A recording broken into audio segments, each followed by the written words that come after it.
Hi friends, అందరికీ నమస్కారం. అంజలి కథలకి స్వాగతం.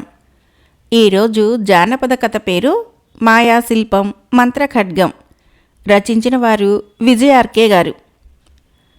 ఆకాశంలో మేఘాలు దట్టంగా అలుముకున్నాయి. గంధర్వలోకం తలుపులు తెరుచుకున్నాయి. ఏటు చూసినా పూలవనాలు, పెద్ద కోట, కోట చుట్టూ కట్టుదిట్టమైన కాపలా. కొందరు గంధర్వులు గాలిలో ఎగురుతూ గంధర్వలోకాన్ని కాపలా కాస్తున్నారు. కొన్ని దట్టమైన మేఘాలు గంధర్వలోకం వైపు కదిలాయి.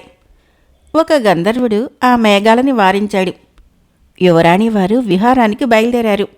గంధర్వరాజు ఆజ్ఞ ఎవరిని గంధర్వలోకంలోకి ప్రవేశించనీయకూడదని అని చెప్పాడు. మేఘాలు వెనుదిరిగాయి. అప్పుడే గంధర్వకన్య యువరాణి మణిమేఘన అంతఃపురంలో నుంచి తోటలోకి వచ్చింది. ఒక్కసారిగా పూలవనాలు ఊయలులుగాయి. రకరకాల పుష్పాలు మణిమేఘన తలమీదుగా వర్షించాయి. రంగురంగుల పూల వర్షంలో తడిసింది గంధర్వ యువరాణి మణిమేఘన. ఆ పూలను దోసిట్లోకి తీసుకొని వాటి పరిమళాన్ని ఆఘ్రాణించింది. ఇంతలో చెలికత్తెలు యువరాణిని చేరారు. అందమైన కొలను నీటిలో చందమామ ప్రతిబింబం కనిపిస్తోంది. చందమామ, మా యువరాణి జలకాలాడే సమయం ఆసన్నమైంది. నువ్వు తప్పుకొని వెన్నెలను పంపించు, చంద్రుడి వైపు చూసి చెలికత్తెలు చెప్పారు. చంద్రుడి ప్రతిబింబము మెల్లమెల్లగా నీటిలో నుంచి అదృశ్యమైతోంది. ఆ పరిసరాల్లో తను కనిపించకుండా తన వెలుగును ప్రసరింపజేశాడు. అపరూప సౌందర్యవతి క్షీరసాగరంలోని క్షీరధారతో తీర్చిదిద్దినట్లు ఉంది. అందమైన మోము, సురాసురులు, కిన్నెర కింపురుషులు, మానవులు, సమస్త సృష్టిలోని ప్రతి ఒక్కరూ అసూయపడే సౌందర్యం. చుట్టూ చిలికత్తెలు, అక్కడక్కడ పూల చెట్లు, ఫలవృక్షాలు. గంధర్వకన్య మణిమేఘన కొలను దగ్గరికి వెళ్ళింది. తన తెల్లటి కుడిపాదాన్ని నీటిలోకి పెట్టగానే చిన్న జలధరింపు. ఒక్కసారిగా మణిమేఘన మనసు కీడును శంకించింది. కొలనులో ఏదో అలజడి. అన్యులకు ప్రవేశం లేని యువరాణి గంధర్వకన్య మణిమేఘన అంతఃపురంలో, అది ఉద్యానవనంలో ఎవరే ప్రవేశించినట్లు మణిమేఘన మనసు కీడును శంకిస్తోంది. కొలనులోకి అడుగుపెట్టడానికి మొసళ్ళు సైతం భయపడతాయి. అయినా ఏమిటి వైపరీత్యం? మణిమేఘన కళ్ళు మూసుకుంది. తన దివ్యశక్తితో చూసింది. ఒక్కసారిగా మణిమేఘన ఒళ్ళు జలధరించింది. అప్పటికే ఆలస్యమైంది. కొలనులో నీళ్లు సుడులు తిరుగుతున్నాయి. మణిమేఘన కళ్ల ముందు దృశ్యం గోచరమైతోంది. అదే సమయంలో భూలోకంలో దట్టమైన అడవి, దూరంగా జలపాతం. తల పైకెత్తి చూస్తే ఆకాశాన్ని కమ్ముకున్న దట్టమైన మేఘాలు. జరగబోయే విపత్తును సూచిస్తున్నట్లు ప్రకృతి ప్రళయ భీకరంగా మారింది. ఆ అడవి ప్రాంతం ఒక్కసారిగా కంపించింది.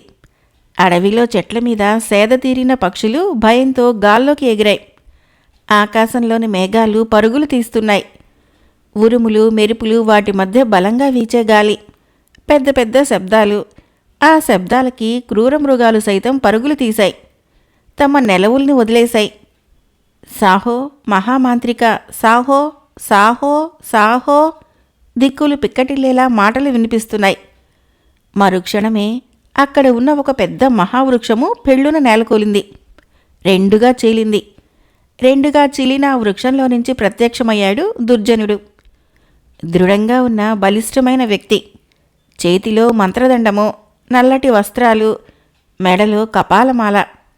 వికృతమైన క్రూరత్వంతో కూడిన తీక్షణమైన చూపులు.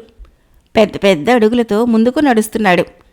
అతనికి అడ్డుగా వచ్చే వృక్షాలు పక్కకు జరిగి భయంతో దారిస్తున్నాయి. మరో 2 అడుగులు వేయగానే 2 పర్వతాలు అడ్డుగా వచ్చాయి. దుర్జనుడు ఆ పర్వతాల వంక చూసి తన చేతిలోని మంత్రదండాన్ని పైకి లేపి భంభం భలోటా అంటూ పర్వతాల మీద మంత్రదండంతో తట్టాడు. మరుక్షణము ఆ పర్వతాలు 2 వైపులా చెరోవైపు చీలిపోయాయి. ఆ 2 పర్వతాల మధ్య పెద్ద గుహ ప్రత్యక్షమైంది. ఆ గుహ ముఖద్వారాన్ని భయాన్ని గొలిపే శిరస్సు కాపలా కాస్తున్నది. శిరస్సు నోటి నుంచి అగ్నిజ్వాలలు ముందుకు వస్తున్నాయి. మానవ మాతృలు ఆ అగ్నిజ్వాలలో పడితే మరుక్షణము భస్మంగా మారిపోతారు. ముసలిని పోలిన ఆ శిరస్సు కళ్ళు తెరుచుకున్నాయి. మహామాంత్రికుడు దుర్జనుడు కనిపించగానే నోటిని విశాలంగా చేసింది. అగ్నిజ్వాలలు అదృశ్యమయ్యాయి. సాహో మహామాంత్రిక అంటూ పెదవులు కదిలించింది. శిరస్సు నోరు తెరుచుకోగానే గుహ లోపలికి వెళ్ళిపోయాడు దుర్జనుడు. దుర్జనుడు లోపలికి వెళ్ళగానే శిరస్సు నోరు మూసేసుకుంది. దుర్జనుడు గుహ లోపలికి అడుగుపెట్టగానే ఆ గుహలో ఉన్న గంటలు మోగాయి. గాలిలో ఉన్న అస్థిపంజరాలు గాలిలోనే అటూ ఇటూ ఎగరసాగాయి. దుర్జనుడు తీవ్రంగా చూడటంతో అస్థిపంజరాలు అలాగే ఆగిపోయాయి. గుహలో నిలువెత్తు మంత్రాక్షి విగ్రహం దుష్టశక్తులకు నిరంతరం అండగా ఉంటూ ప్రేతాత్మల చేత నిత్యం పూజలు అందుకుంటూ ఉంటుంది. దుర్జనుడు మంత్రాక్షి విగ్రహం ముందు మోకరిల్లాడు. అహో మంత్రాక్షి, సాహో మంత్రాక్షి, మా మాంత్రిక జాతి యుగయుగాలుగా నిన్ను పూజిస్తూ నిన్ను సంతృప్తిపరుస్తూ ఉంది. అయినా మా జాతి అంతరించిపోతూనే ఉన్నది. సర్వ సకల శక్తులలో భూమినే కాదు, అతి శక్తివంతమైన గంధర్వలోకాన్ని కూడా నేనే పరిపాలించవలెను. నన్ను అడ్డుకునే శక్తే లేకుండా నాకు మరిన్ని శక్తులను ప్రసాదించు. గంభీరమైన కంఠంతో మంత్రాక్షి ముందు మోకరిల్లి ప్రార్థించాడు. అది అసాధ్యం దుర్జన, కాని కోరికను కోరి నీ వినాశనాన్ని కోరి తెచ్చుకోవద్దు అంటూ హెచ్చరించింది మంత్రాక్షి. ఒక్కసారిగా లేచి గుహ పైభాగాన్ని తాకే ఎత్తులో ఉన్న భయంకరమైన మంత్రాక్షి విగ్రహం వైపు చూస్తూ, అటులైన ఈ జన్మ ఎలా? నా ప్రాణాన్ని నీకు బలిగా ఇస్తున్నాను, స్వీకరించు అంటూ మంత్రదండాన్ని గాలిలోకి లేపాడు. మంత్రదండము పదునైన కత్తిలా మారింది. ఒక్కసారిగా గుహలో మెరుపులు. ఆ మెరుపుల్లో మంత్రాక్షి విగ్రహము మరింత భీతి కొలిపేలా ఉంది. గాలిలోకి లేచిన కత్తి దుర్జనుడి తలను మొండం నుంచి వేరు చేసింది. తల గాలిలోకి ఎగిరింది. ఒక్కసారిగా గుహ భూకంపం వచ్చినట్లు ఊగిపోయింది. దుర్జనుడి తలను నేల మీద పడకుండా మంత్రాక్షి విగ్రహానికి ఉన్న కుడిచెయ్యి పట్టుకుంది. మొండెం నుంచి రక్తం కారుతోంది. మంత్రాక్షి విగ్రహము కుడిచేతిలో ఉన్న దుర్జనుడి తలని అతని మొండెం మీద పెట్టింది. దుర్జన, దుస్సాహసము అన్ని వేళలా పనికిరాదు. గంధర్వలోకము భూలోకము నీ వశం కావాలంటే గంధర్వ రాకుమారి ఈశ్వర వరప్రసాదిని అయిన మణిమేఘన నీ వశం కావాలి. తనను నువ్వు పరిణయం ఆడాలి. మీ ఇద్దరికీ జన్మించిన శిశువును నాకు బలి ఇవ్వాలి. అప్పుడు గాంధర్వ యువరాణి మణిమేఘన శక్తులు నీకు ధారాదత్తమైతాయి. సర్వశక్తులు నీ వశమైతాయి చెప్పింది మంత్రాక్షి. హ హ హ అంటూ వికటాటహాసం చేశాడు దుర్జనుడు. చాలు మంత్రాక్షి, ఈ వరం చాలు. చిటికెలో మణిమేఘనను బంధించి తీసుకొని వస్తాను. పరిణయం ఆడతాను. మాకు పుట్టిన శిశువును నీకు బలి ఇస్తాను అన్నాడు. అది నువ్వు అనుకున్నంత తేలిక కాదు దుర్జన.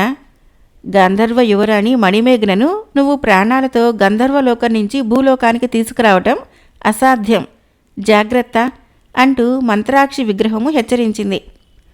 ఈ దుర్జనుడికి అసాధ్యమా అంటూ మంత్రదండాన్ని గాల్లోకి లేపాడు. గాలిలో తేలియాడుతున్న అస్థిపంజరము తన చేతులను ఆడిస్తూ, మహామాంత్రిగా, త్వరపడి ఓడిపోకు. గంధర్వలోకంలో భూలోకవాసులకు ప్రవేశం లేదు. అక్కడ ఏ శక్తులు ప్రవేశించలేవు. ద్వారపాలకులు నిన్ను లోపలికి అనుమతించరు. బుర్రతో ఆలోచించు మహామాంత్రిక, హి హి హి అంటూ గాలిలో తేలియాడసాగింది. దుర్జనుడు తన పొడవాటి గడ్డాన్ని నిమురుకుంటూ ఆలోచించాడు. మరుక్షణము ఒక కీటకంగా మారి అదృశ్యమయ్యాడు. గంధర్వలోకం ప్రవేశ ద్వారం దగ్గర ప్రత్యక్షమయ్యాడు కీటక రూపంలో ఉన్న మాంత్రికుడు దుర్జనుడు. ఒక గంధర్వుడు ప్రవేశ ద్వారం వద్ద కాపలా కాస్తున్నాడు. అతని చూపుల్లో తీక్షణత ఉంది.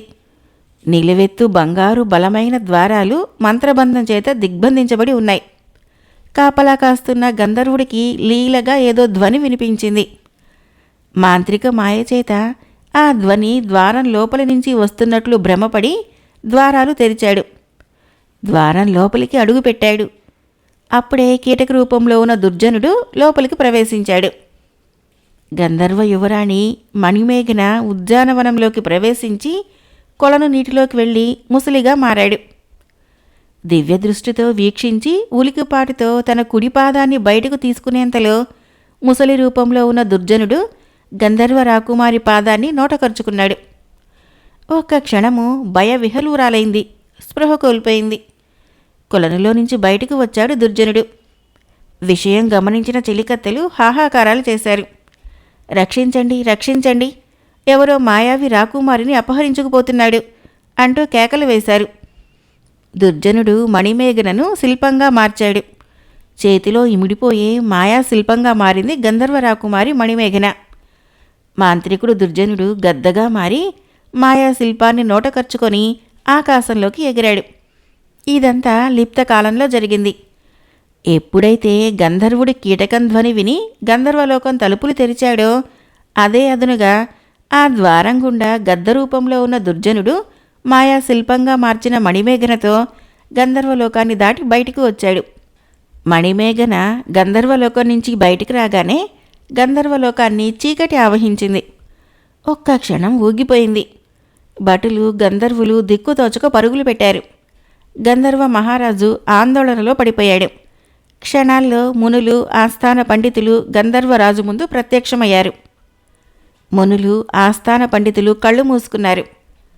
గంధర్వరాజా, త్వరపడండి, గంధర్వలోకాన్ని కాపలా కాస్తే మహామాయను పంపించండి. ఎటువంటి పరిస్థితుల్లోనూ రాకుమారి మణిమేఘన దుర్జనుడి మంత్రాల గుహలోకి ప్రవేశించడానికి వీల్లేదు అంటూ హెచ్చరించాడు. గంధర్వ మహారాజు క్షణకాలమైనా జాగు చేయక మహామాయ అని పిలిచాడు. ఆగ్నేయేలిక అంటూ మహామాయ ప్రత్యక్షమైంది. రాకుమారిని గద్దరూపంలో అపహరించుకుపోతున్న మాయావిని అడ్డుకొని మన రాకుమారిని రక్షించుకొని తీసుకునిరా అని ఆజ్ఞాపించాడు. మహామాయ గండబేరుండ పక్షిలా మారింది. పెద్ద పెద్ద రెక్కలని గాల్లోకి ఆడించింది, గాల్లోకి ఎగిరింది. గంధర్వలోకాన్ని కాపలా కాసే అతి శక్తివంతమైన మహామాయ గద్దరూపంలో ఉన్న దుర్జనుడిని నిలవరించే ప్రయత్నం చేసింది.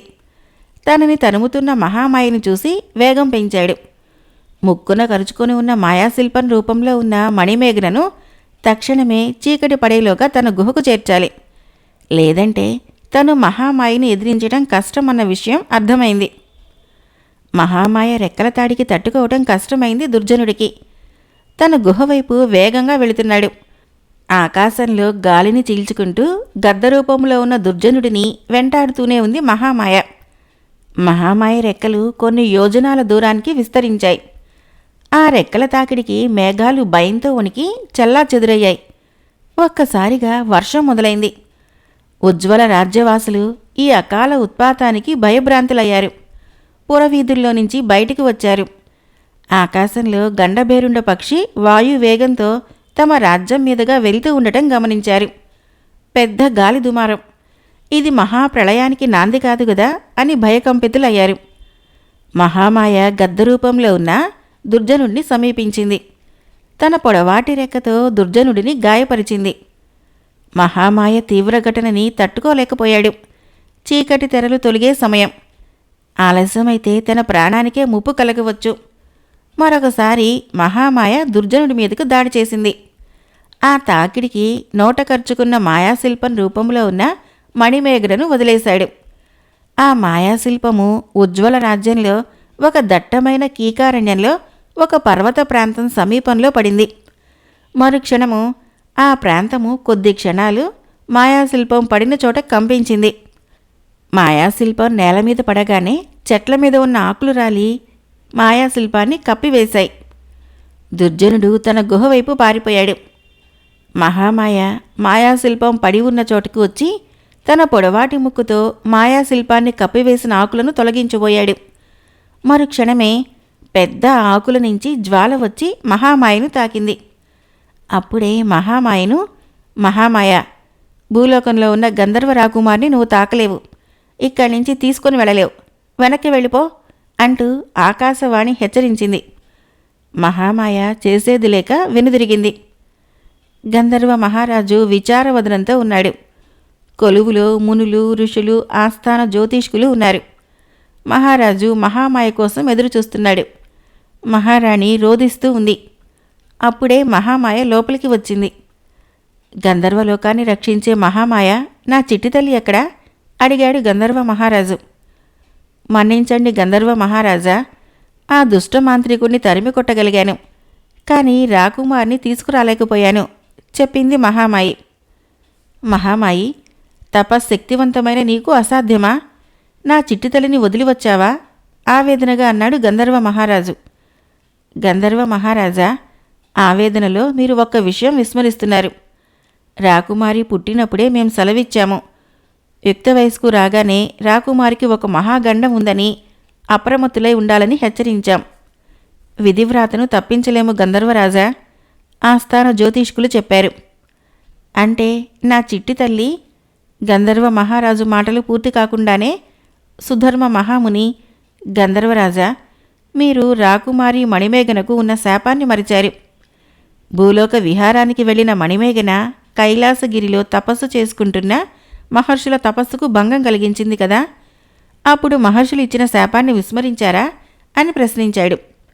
అప్పుడు గుర్తుకు వచ్చింది గంధర్వ మహారాజుకి మహర్షులు ఇచ్చిన శాపం.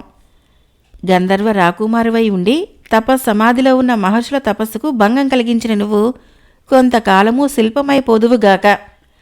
ఆ శాపం విన్న గంధర్వ మహారాజు పరుగు పరుగున మహర్షుల దగ్గరికి వచ్చి, నా చిట్టి తల్లి తెలియక ఆటపాటలతో చేసిన తప్పుకు ఇంత పెద్ద శాపాన్ని ఇవ్వటం భావ్యమా? కరుణించి కనికరించండి అంటూ ప్రాధేయపడ్డాడు. మహర్షులు దివ్యదృష్టితో వీక్షించి, గంధర్వ మహారాజా, నీ కూతురికి ఈ శాపము వరమే కాగలదు. రానున్న కాలంలో నీ కూతురికి పెనుగండం పొంచి ఉంది. ఆ సమయంలో మా శాపము వరంగా మారుతుంది. పగలు శిల్పంగా ఉండి రాత్రి మానవ కన్యగా మారుతుంది. తన శాపమే తనకు వరమైతుంది అంటూ శాపకారణాన్ని చెప్పాడు. గంధర్వ మహారాజు తన ముందు ఆసీనులైన మునుల వైపు చూసి, ఇప్పుడు జ్ఞప్తికి వచ్చింది. అంటే నా చిట్టి తల్లి దుఃఖంతో గొంతు పూడుకుపోయింది. అవును గంధర్వ మహారాజా, దుర్జనుడు అనే మాంత్రికుడు మణిమేఘనను పరిణయమాడి వారికి జన్మించిన శిశువును మంత్రాక్షికి బలి ఇచ్చి అజేయమైన శక్తులు సాధించాలనుకున్నాడు. మహామాయ వలన మణిమేఘన చేజారింది. ఈ అపత్కార పరిస్థితుల్లో గంధర్వ రాకుమారిని ఆ పరమేశ్వరియే కాపాడగలదు మునులు చెప్పారు. అనగా నా కూతురు నాకు దక్కే తరుణోపాయమే లేదా? గంధర్వ మహారాజు గద్గద స్వరంతో అడిగాడు. మణిమేఘన మహర్షుల శాప ఫలితంగా పగలు శిల్పంగానూ రాత్రివేళ మానవ కన్యగాను ఉంటుంది. పూర్తిగా గంధర్వ కన్యగా మారే వరకు దుర్జనుడు మణిమేఘనను ఏమీ చేయలేడు. గంధర్వ రాకుమారి శాప విమోచనమే ఈ సమస్యలకు పరిష్కారము మునులు సెలవిచ్చారు. మరి శాప విమోచనం ఎటులా? వ్యధాభరిత స్వరంతో అడిగాడు. మీ తపోశక్తితో మహర్షులను ప్రసన్నం చేసుకొని పరిష్కార మార్గాన్ని అర్థించండి మునులు చెప్పారు. గంధర్వ మహారాజు భక్తిభావంతో కనులు మూసుకున్నాడు. తమ కులదైవాన్ని ప్రార్థించాడు. మరుక్షణమే పెద్ద వెలుగుతో మహర్షులు ప్రత్యక్షమయ్యారు. గంధర్వ మహారాజా, మీ కుమార్తెకు లభించిన శాపము విధాత లిఖితమే అన్నారు. మరి శాప విమోచనమే లేదా మహాత్ములారా? జీవితాంతం నా చిట్టి తల్లి శిలలా ఉండిపోవాలా? బాధగా అడిగాడు గంధర్వ మహారాజు. శాప విమోచనం ఉంది మహారాజా. మృత్యుదీవిలో ఉన్న మంత్రఖడ్గాన్ని సాధించి మంత్రఖడ్గాన్ని అభిషేకించి నీ కూతురి శిరస్సు మీద తాకించినప్పుడు మా శాపము నీ కుమార్తెకు ఉన్న గండము తొలగి తిరిగి గంధర్వ కన్యగా మారి తన శక్తులను పొందుతుంది. అప్పటి వరకు మా తపోశక్తి నీ కూతురిని ప్రమాదాల బారి నుంచి కాపాడుతుంది. మహర్షులు మార్గాన్ని సెలవిచ్చారు. అతి ప్రమాదకరమైన మంత్రతంత్రాలతో నిండిన మృత్యుదీవికి వెళ్ళి మంత్రఖడ్గాన్ని సాధించే మహావీరుడు, శక్తివంతుడు ఎక్కడ ఉన్నాడో సెలవియండి మహర్షులారా. ఉజ్వల సామ్రాజ్య యువరాజు విజయసింహుడు, జగదేక వీరుడు, దైవాంశ సంభూతుడు, సాహసి, ధైర్య సాహసాల్లో మేటి. పంచభూతాలే అతడిని నీ కుమార్తె దగ్గరకు తీసుకుని వెళ్తాయి. లోక కళ్యాణం జరుగుతుంది, శుభమస్తు అంటూ మహర్షులు మాయమయ్యారు. గంధర్వ మహారాజు తన కులదైవాన్ని ప్రార్థించాడు. తల్లి పరమేశ్వరి, నువ్వే ఆ మహావీరుడికి కర్తవ్యాన్ని నిర్దేశించు అని వేడుకున్నాడు. పరమేశ్వరి ఆలయంలో ఉన్న గంటలు మోగాయి, మెరుపులు మెరిశాయి. పరమేశ్వరీదేవి విగ్రహము కళ్ళు తెరుచుకున్నాయి. ఆ కళ్ళలో నుంచి మెరుపులు కాంతిరేఖల్లా ముందుకు కదిలాయి. ఆ కాంతిరేఖలు ఉజ్వల సామ్రాజ్యంలోని అడవిలో ఉన్న సింహాన్ని తాకాయి. కళ్ళు మూసుకుని ఉన్న సింహము ఒక్కసారిగా కళ్ళు తెరిచి గర్జించింది. ఒక్కసారిగా ఉజ్వల సామ్రాజ్యం పురవీధుల్లోకి గర్జిస్తూ పరుగులు పెట్టింది. పొరుగుదేశం నుంచి ఉజ్వల సామ్రాజ్యంలోకి వచ్చిన పౌరుడు పూటకూళ్ళ సత్రంలో విశ్రమించే వేళ సింహగర్జన విన్నాడు. భయంతో పురవీధుల్లోకి వచ్చి చూశాడు. ఒక సింహము భీకర రూపంలో గర్జిస్తూ పురవీధుల్లోకి వచ్చింది. వీధుల్లో ఆరు బయట విశ్రమించిన ప్రజలు కొద్ది క్షణాలు భయభ్రాంతులయ్యారు. పొరుగు రాజ్య పౌరుడు ఆ సత్రంలో నిద్రిస్తున్న వారిని తట్టి లేపాడు. సత్రంలో నిద్రిస్తున్న వారు వీధుల్లోకి వచ్చారు. మీ రాజ్యంలో పౌరులకు రక్షణ లేదా? అడవిలో ఉండవలసిన సింహము రాజ్యంలోకి వచ్చింది. మిమ్మల్ని రక్షించవలసిన ప్రభువులు భటులు ఏరి అని అడిగాడు. అప్పుడే పెద్ద గంట మోగిన శబ్దం వినిపించింది. అది ఉజ్వల సామ్రాజ్యంలో ఉన్న రక్షాగంట. ప్రమాదం వాటిల్లినప్పుడు ప్రజలు ధైర్యంగా ఉండాలని ప్రభువులు చెప్పే ధైర్యం ఆ ఘంటారావం. అప్పటి వరకు కాసింత భయాందోళనలకు గురి అయిన ప్రజలు ఆ ఘంటారావం విని ఊపిరి వదిలారు. ఓయి పరదేశీ, ఘంటారావం విన్నావుగా? మా రాజ్యంలో ఎవరికి ఏ ఆపద వచ్చినా మా యువరాజు విజయసింహుడు సింహమై వస్తాడు. ఇలాంటి సింహాలు ఎన్ని వచ్చినా మా విజయసింహుడి దాటికి పారిపోక తప్పదు అని చెప్పారు అక్కడే ఉన్న ఆ రాజ్య పౌరులు. అప్పటికి భటులు ఆయుధాలతో వచ్చారు. పహారా మొదలుపెట్టారు. యుద్ధగంట మోగింది. 6 మేఘాల మీద వేటగాళ్ళకి సమాచారం చేరింది. అప్పుడే ఉజ్వల సామ్రాజ్యంలోని పురవీధుల్లోకి గర్జిస్తూ ప్రవేశించింది భీకర రూపంతో ఉన్న సింహం. సింహము బలిష్టంగా ఉంది. దాని గర్జన భీకరంగా ఉంది. వీధిలో ఒక పక్కన విశ్రమించిన ఓ తల్లి సింహగర్జన విని పక్కనే చెట్టుకు కట్టిన ఉయ్యాలలో ఉన్న తన బిడ్డను తీసుకోబోయింది. అప్పుడే ఆ సింహం అక్కడికి లంఘించింది. లిప్తకాల వ్యవధి. ఆ తల్లి స్పృహ తప్పి పడిపోయింది. సింహము ఆ బిడ్డ మీదకి దూకోబోయే సమయంలో ఒక్కసారిగా పురవీధుల్లో కలకలం, గుర్రండెక్కల చప్పుడు. గాలిని చీల్చుకుంటూ బలమైన శ్వేతాశ్వం వస్తోంది. ఆ అశ్వం మీద యువరాజు సింహంలా ఉన్నాడు. ఒక చేతిలో వరలో నుంచి తీసిన కత్తి, మరో చేతిలో కళ్ళెం. ఊయలలో ఉన్న పసిబిడ్డను నోట ఖర్చుకోబోయిన సింహము జూలిని వీరసింహుడి కరవాలము సింహం తల నుంచి వేరు చేసింది. విజయసింహుడు అశ్వం మీద నుంచి రుద్రుడిలా దుమికాడు. కరవాలాన్ని గాల్లోకి గిరవాటు వేశాడు. ఆ కరవాలము సింహం నిలబడిన చోటుకి ముందు నేలలోకి బలంగా దిగబడింది. గడియ కాలంలో భయంతో వెనుకడుగు వేసింది సింహం. విజయసింహుడు సింహం ఎదురుగా నిలబడ్డాడు. ఎర్రబడిన కళ్ళతో సింహం వైపుకు చూశాడు. ఒక్కసారిగా సింహము మొదటిసారి ఒక్కడుగు వెనక్కి వేసింది. సింహరాజమా, పులులను సింహాలను వేటాడటము మా రాజ్యంలో నిషిద్ధము. మీకు ప్రాణభిక్ష ప్రసాదించిన రాజ్యంలోకి వచ్చి మా ప్రజలను భయకంపితులను చేస్తావా? వెనక్కి వెళ్ళి అడవిలో నీ మానాన నువ్వు బ్రతుకు. మొదటి తప్పిదంగా వదిలేస్తాను, లేదంటే నా చేతిలో నీ మరణం తప్పదు అంటూ హెచ్చరించాడు విజయసింహుడు. సింహము ఒక్కసారిగా ఆ పసిబిడ్డను నోటకరుచుకొని వెనుదిరిగి అడవి వైపుకు పరిగెత్తింది. ఈ హఠాత్ సంఘటనకి అందరూ కలవరపడ్డారు. విజయసింహుడు ఉగ్రుడయ్యాడు. ఆ బిడ్డ తల్లి ఏడుస్తోంది. అమ్మా, దుఃఖించకు. నీ బిడ్డకు వచ్చిన ప్రమాదం ఏమీ లేదు. ఉజ్వల రాజ్యం యువరాజుగా మాట ఇస్తున్నాను. నీ బిడ్డను ప్రాణాలతో నీకు అప్పగిస్తాను అని చెప్పి సైనికుల వైపుకు తిరిగి, మీరిక్కడే ఉండండి. అడవి నుంచి క్రూర మృగాలు రాకుండా కాపలా కాయండి. ఆ సింహాన్ని వేటాడి ఆ బిడ్డను తీసుకుని వస్తాను అని చెప్పి తన అశ్వాన్ని ముందుకు దూకించాడు. సింహం పరుగుని అశ్వం అంచనా వేస్తుంది. విజయసింహుడు ఒకంత ఆశ్చర్యానికి లోనయ్యాడు. అశ్వవేగాన్ని మించిన వేగమా? క్షణాల్లో సింహం అదృశ్యమైంది. దట్టమైన కీకారణ్యంలో ఒకచోట ఆగింది సింహం. పర్వత ప్రాంతం, ఒక పక్క జలపాతం, ఓ పక్క ఆకులతో కప్పబడి ఉన్న మాయాశిల్పం. సరిగ్గా ఆ చోటే నిలబడిపోయింది సింహం. విజయసింహుడు ఆ ప్రాంతానికి చేరుకున్నాడు. అక్కడ సింహం కనిపించింది. సింహం నోట బిడ్డ కనిపించింది. విజయసింహుడు ఆవేశంతో వరలోని కరవాలాన్ని తీసి సింహం వైపు గురిపెట్టి ఆగిపోయాడు.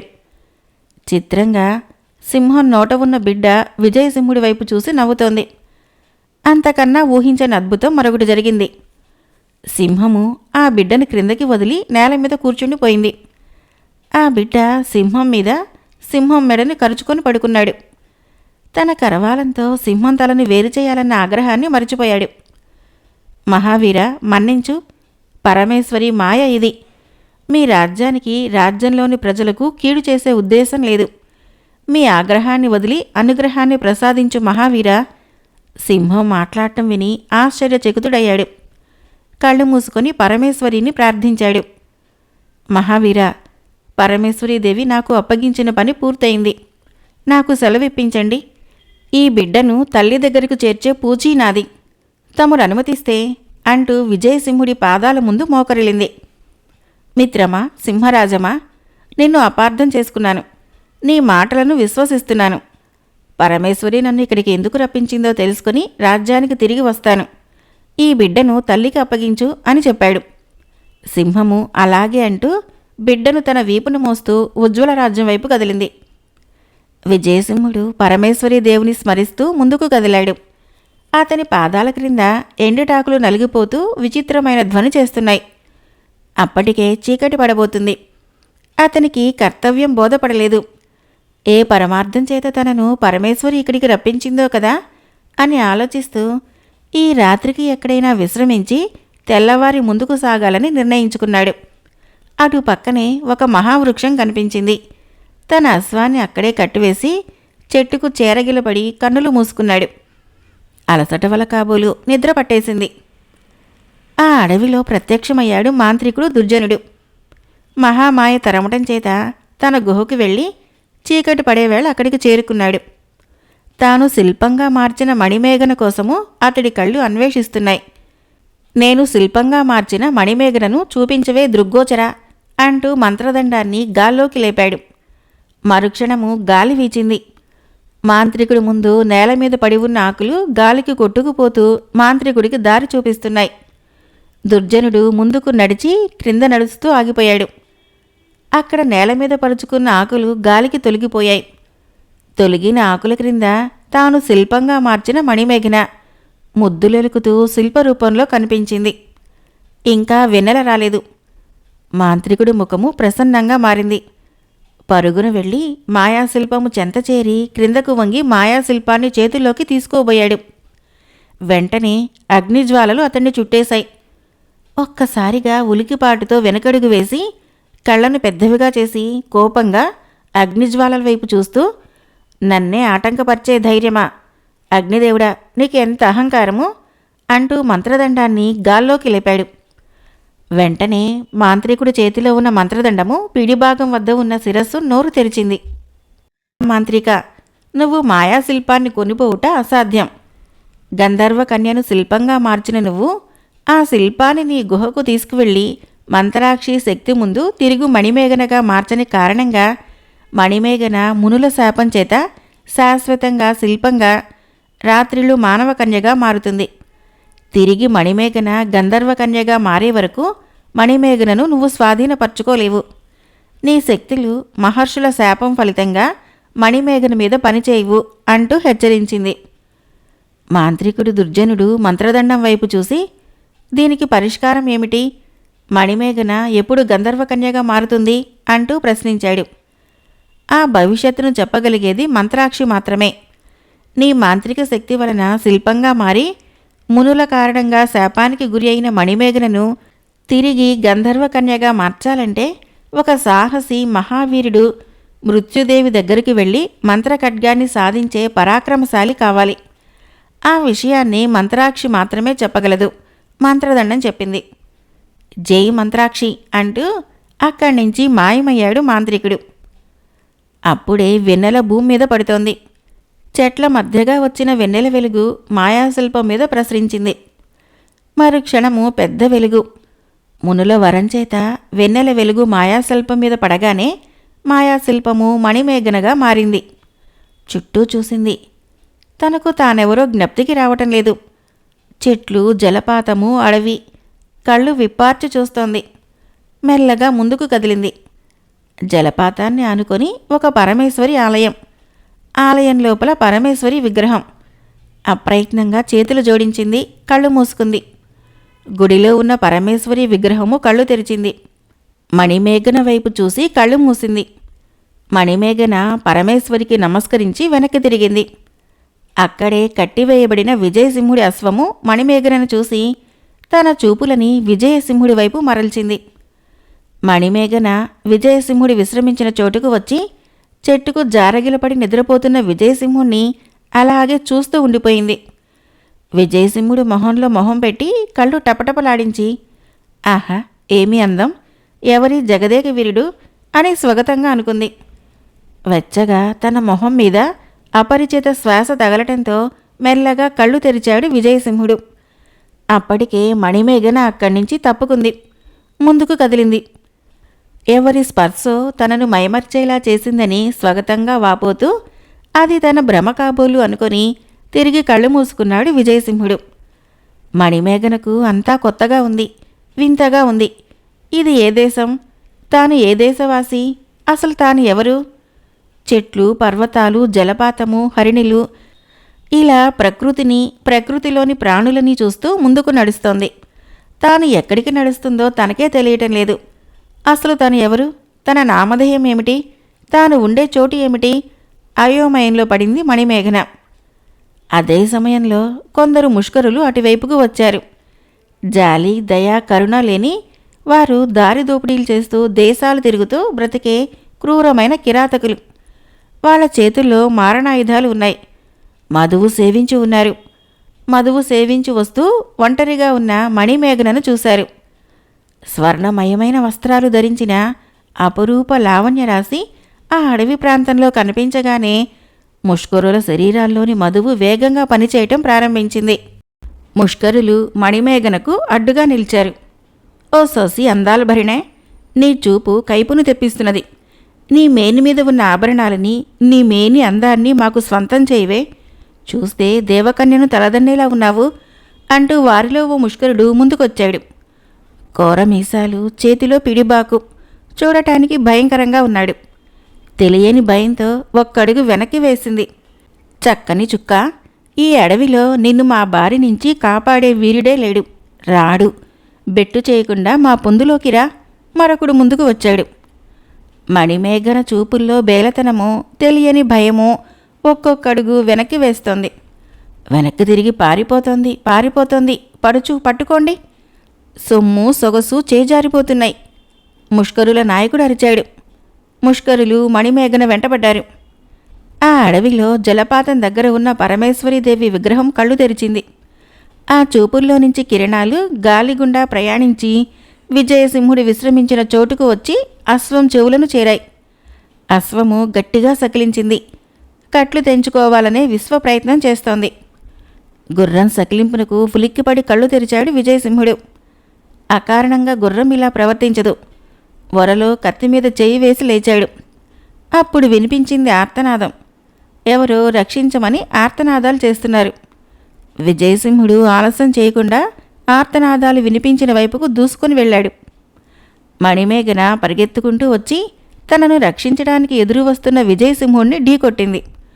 తూలి కింద పడబోయింది. ఒక చేత్తో కరవాలాన్ని పైకి లేపి మరో చేత్తో మణిమేఘనను క్రింద పడకుండా పట్టుకున్నాడు. మణిమేఘన నడుముంపుకి అతని చేతివేళ్ల స్పర్శ తగిలింది. ఒక్క క్షణం ఇద్దరూ మైమరిచిపోయారు. ఇద్దరి కళ్ళు కలుసుకున్నాయి. ఎంతటి అపురూప సౌందర్యమో తనలో తానే అనుకున్నాడు విజయసింహుడు. ఎవరీ చూడచక్కని చిన్నవాడు అనుకుంది మణిమేఘన. అప్పటికి ముష్కరులు అక్కడికి చేరుకున్నారు. తాము వెతుకుతున్న చిన్నది మరో యువకుడితో ఉండటంతో, ఓహో, మీరు ప్రేయసీ ప్రియులా?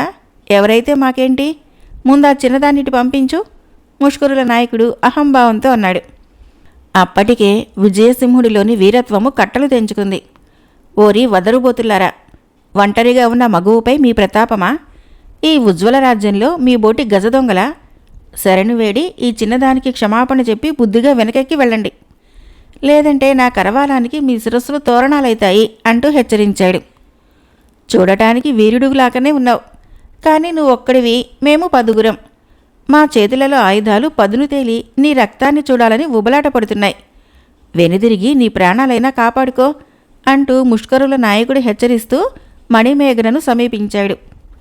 మణిమేఘన భయంతో విజయసింహుడి వెనకనే చేరి అతని భుజం మీద చేయి వేసి గట్టిగా పట్టుకుంది.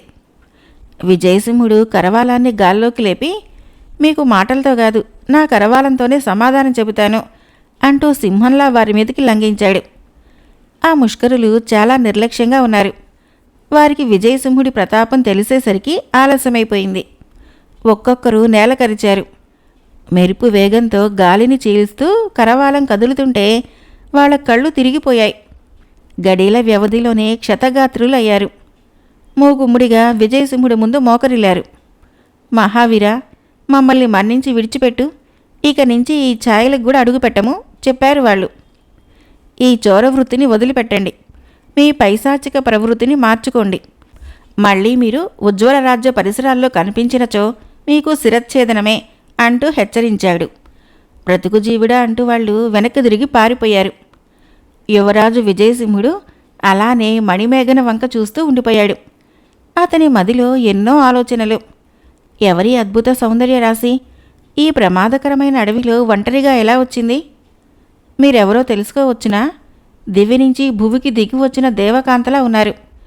గంధర్వ, కిన్నెర, కింపురుషులా? మీరే ప్రాంతవాసి? పరదేశీయులా? ఏ రాజ్యానికి యువరాణి మీరు? ఇంతటి సౌందర్యము, ఇంతటి దర్పము రాణివాస స్త్రీలకే ఉంటుంది కదా? మణిమేఘన వంకే చూస్తూ అడిగాడు.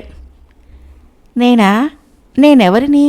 రెప్పవేయటం మరిచి విజయసింహుడి వైపే చూస్తూ అడిగింది మణిమేఘన. మీరెవరో నాకెలా తెలుస్తుంది? ఆశ్చర్యంగా మణిమేఘన వంకే చూస్తూ అన్నాడు విజయసింహుడు. తనను తాను గుర్తుకు తెచ్చుకునే ప్రయత్నం చేస్తోంది. విజయసింహుడు ఆశ్చర్యంగా ఆమె వంకే చూస్తున్నాడు. ఈ అందాల రాశి తనను ఆట పట్టించడం లేదు కదా అనుకున్నాడు విజయసింహుడు. కానీ ఆమె తనను ఆట పట్టిస్తున్నది అని అనుకోలేకపోతున్నాడు. మణిమేఘన అనాచ్ఛాదితమైన పసిడి వర్ణమమైన పొట్ట మీద చేతులు పట్టుకొని క్షుద్బాధ అంది. విచిత్రంగా చూశాడు. ఇంకా తెల్లవారటానికి వ్యవధి ఉంది. ఇప్పుడు ఈ సమయంలో ఆకలి అంటున్న మణిమేఘన వంక చూశాడు. ఆకలి వేస్తున్నదా? ఆశ్చర్యంతో ప్రశ్నించాడు విజయసింహుడు. అవునన్నట్లు తల్లాడించింది. గంధర్వులకు తెలియని క్షుద్బాధ. ఎప్పుడైతే మణిమేఘన మానవకన్యగా మారినదో ఆమెలోని ఆకలి దప్పులు మొదలయ్యాయి. తాను ఎవరినైనా కానిము, ముందు ఆకలి అని అడిగిన ఆ సౌందర్య రాశి ఆకలి తీర్చాలి అనుకుంటూ చుట్టూ చూశాడు. తర్వాత తన అశ్వం వైపు తిరిగి, అశ్వరాజమా, పాపం ఈ అందాల పడతి ఆకలి అంటున్నది. మధుర ఫలాలు ఉన్న ఫలవృక్షాలను అన్వేషించి ఫలములు తీసుకొని వచ్చేదా. అప్పటి వరకు ఈ సౌందర్య రాశిని జాగ్రత్తగా చూసుకునము అంటూ ముందుకు కదిలాడు విజయసింహుడు. అలానే విజయసింహుడి వైపు చూస్తూ ఉంది మణిమేఘన. మణిమేఘన విజయసింహుడు అటు వెళ్ళగానే చుట్టూ పరిసరాలను చూస్తూ మైమరిచి చూస్తున్నది.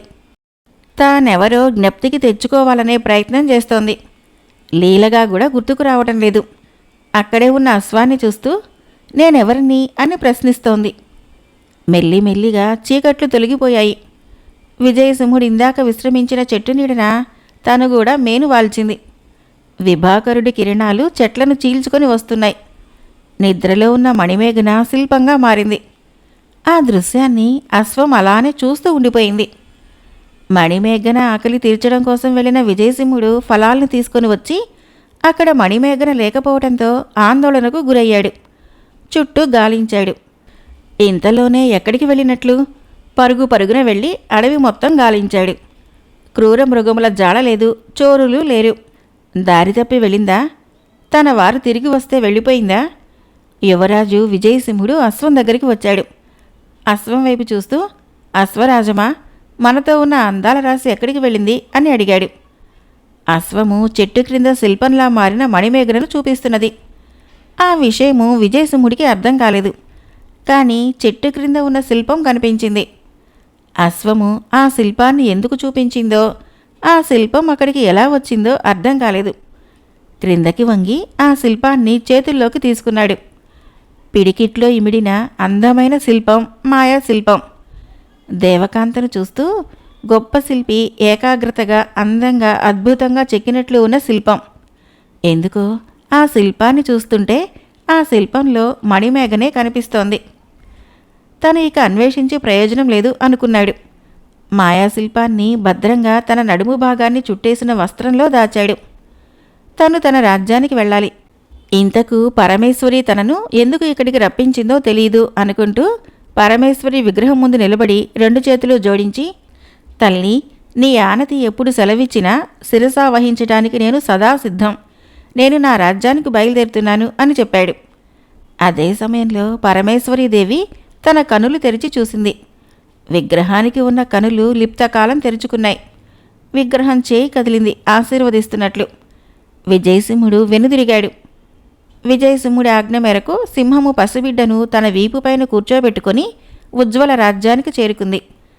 అప్పటికే తన బిడ్డ కోసం శోకిస్తున్న తల్లి సింహం మీద దర్జాగా కూర్చొని వస్తున్న బిడ్డను సింహాన్ని చూసింది. భయము, ఆశ్చర్యము అక్కడ ఉన్న ప్రజల్లో కలిగాయి. భటులు తమ కరవాలాలు బయటకు తీశారు. ప్రజలు సింహం మీద దాడి చేయటానికి సిద్ధమయ్యారు. అక్కడే ఉన్న మహారాజు వెంటనే భటులను ఆగమని చెప్పాడు. ప్రజలను వారించాడు. సింహాన్ని మన యువరాజు విజయసింహుడు మచ్చక చేసుకున్నాడు కాబోలు. సింహము మన బిడ్డను పదిలంగా ఎటువంటి కీడు చేయకుండా తీసుకుని వస్తుంది. విజయసింహుడు వచ్చే వరకు మనం తొందరపడకూడదు అన్నాడు మహారాజు. సింహము పసిబిడ్డను తల్లి దగ్గర వదిలింది. ఆ తల్లి బిడ్డను గుండెలకు హత్తుకుంది. బిడ్డ నవ్వుతూనే ఉంది. సింహం నుంచి దిగగానే వెళ్ళిపోతున్న సింహాన్ని చూస్తూ ఏడుపు మొదలుపెట్టింది. ఈ దృశ్యాన్ని చూసిన పురప్రజలు ఆశ్చర్యానికి లోనయ్యారు. సింహం కూడా ఆ బిడ్డను వెనక్కి తిరిగి చూస్తూ అడవిలోనికి వెళ్ళి అదృశ్యమైపోయింది. మాంత్రికుడు దుర్జనుడు గుహలోనికి వెళ్ళి మంత్రాక్షి విగ్రహం ముందు నిలబడ్డాడు. మంత్రాక్షి, ఎన్నో క్షుద్రశక్తులను సాధించిన నేను ఓటమితో వెనుదిరిగి వచ్చాను. మణిమేఘనను తీసుకురాలేకపోయాను. ఇది ఘోర అవమానం అన్నాడు. మంత్రాక్షి విగ్రహము నోరు కదిలించింది. దుర్జన, ఆవేశంలో ఆలోచన విస్మరిస్తున్నావు. మహర్షుల శాపాన్ని మర్చిపోవద్దు. మణిమేఘనను మధ్యలోనే వదిలేశావు. మానవ కన్యగా శాప ఫలితాన్ని పొందుతున్న మణిమేఘన ఇప్పుడు నీ కార్యసిద్ధికి పనికిరాదు. తిరిగి మణిమేఘన గంధర్వ కన్యగా మారవలెను. తన గంధర్వ శక్తులు తిరిగి పొందాలి. అప్పుడే నీ కార్యసిద్ధికి విముక్తి. అప్పటి వరకు వేచి ఉండాలి అంటూ పలికింది. తాను తిరిగి గంధర్వ కన్యగా మారవలెనన్నా ఏం చేయాలి? ప్రశ్నించాడు దుర్జనుడు. అది నీ వలన అసాధ్యం దుర్జన. ఈశ్వర వరప్రసాదపుత్రుడు, పరాక్రమవంతుడు, సచ్చీలుడు అయిన విజయసింహుడే మృత్యుదీవులో ఉన్న మంత్రఖడ్గాన్ని సాధించగలడు. ఆ మంత్రఖడ్గమే గంధర్వ కన్య శాప విమోచనానికి కారణమైతుంది. గంధర్వ కన్యగా మారిన మణిమేఘనను పరిణయమాడి మీకు పుట్టిన బిడ్డను బలి ఇచ్చి ఆ మంత్రఖడ్గాన్ని నా పాదాల ముందు ఉంచి విజయసింహుణ్ణి కూడా నువ్వు బలి ఇవ్వగలిగితే 7 లోకాల్లో నువ్వే బలవంతుడివి, శక్తివంతుడివి అవుతావు. సమస్త శక్తులు కలిగిన మంత్రఖడ్గము నీ దగ్గర ఉన్నంత వరకు ఆ మహేంద్రుడు కూడా నిన్ను జయించలేడు చెప్పింది మంత్రాక్షి. సాహో మంత్రాక్షి, సాహో! అజేయమైన శక్తులను సాధించే మార్గాన్ని చూపించావు. తక్షణమే నేను విజయసింహుణ్ణి అనుసరిస్తాను. దాని ద్వారా మంత్రఖడ్గం సాధిస్తాను. మణిమేఘనను, మంత్రఖడ్గాన్ని, అజేయమైన శక్తులను నా పాదాక్రాంతం చేసుకుంటాను అంటూ వికటాట్టహాసం చేశాడు దుర్జనుడు. వెంటనే ఆ గుహలో ఉన్న అస్థిపంజరాలు గాల్లో ఊగుతూ నవ్వటం మొదలుపెట్టాయి. దుర్జనుడు కోపంతో మంత్రదండాన్ని గాలిలోకి లేపి, హూ, నా ముందే వికటాట్టహాసమా? మిమ్మల్ని శూన్యంలోకి విసిరేస్తాను అంటూ హూంకరించాడు.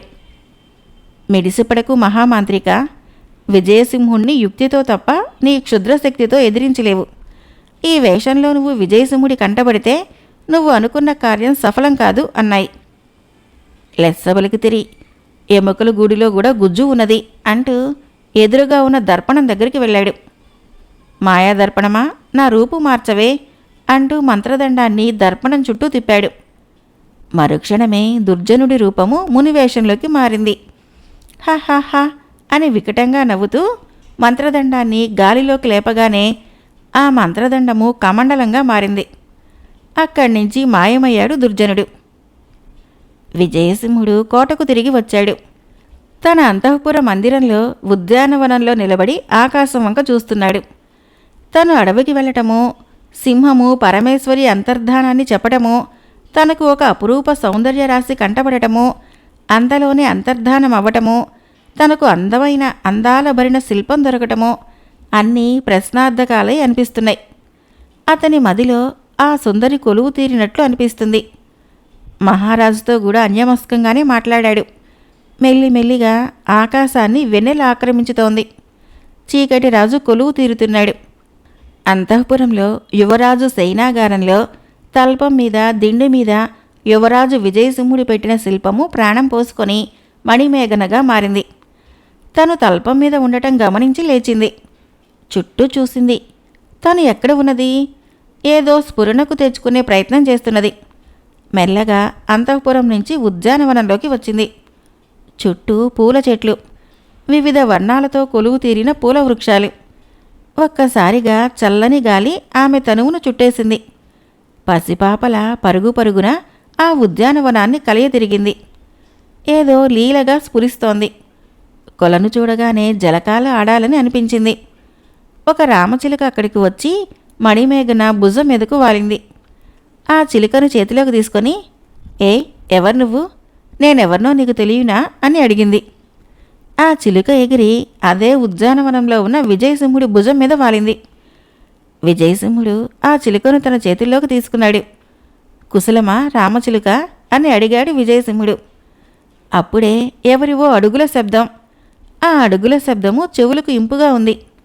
తన ఆంతరంగిక మందిరంలో, ఉద్యానవనంలో భటులు కూడా ప్రవేశించని ఈ అంతఃపురంలో ఈ అపరిచిత వ్యక్తి అడుగుల శబ్దం ఏమిటి? ఎవరైనా చోరుడు ప్రవేశించాడా? అయినా ఆ అడుగుల శబ్దము మృదుమధురంగా ఉంది. వెంటనే విజయసింహుడు ఓ చెట్టు చాటుకి వెళ్ళి చెవులు రిక్కించాడు. అడుగుల శబ్దం దగ్గరైతున్నది. ఒక్క క్షణం. మొదటిసారి విజయసింహుడి హృదయ భాగము ఉద్వేగానికి లోనైంది. తల తిప్పి చూసి స్టానువయ్యాడు. తను అడవిలో చూసిన అందాల సుందరి. ఇది కల, నిజమా? ఇది తన భ్రాంతి కాదు గదా అనుకున్నాడు. కాని బేలచూపులతో ఉద్యానవనంలోకి ప్రవేశించిన మణిమేఘనను చూసి ఇది నిజమే, కల కాదు అనుకున్నాడు. కాని ఇదెలా సాధ్యం? అడవిలో ఉన్న అందాల సుందరి హఠాత్తుగా ఇక్కడికి ఎలా వచ్చింది? అది తన కోటలోని, తన సైనాగారంలో ఉన్న ఉద్యానవనంలోకి. భటుల కళ్ళుగప్పి రావటం అసాధ్యం.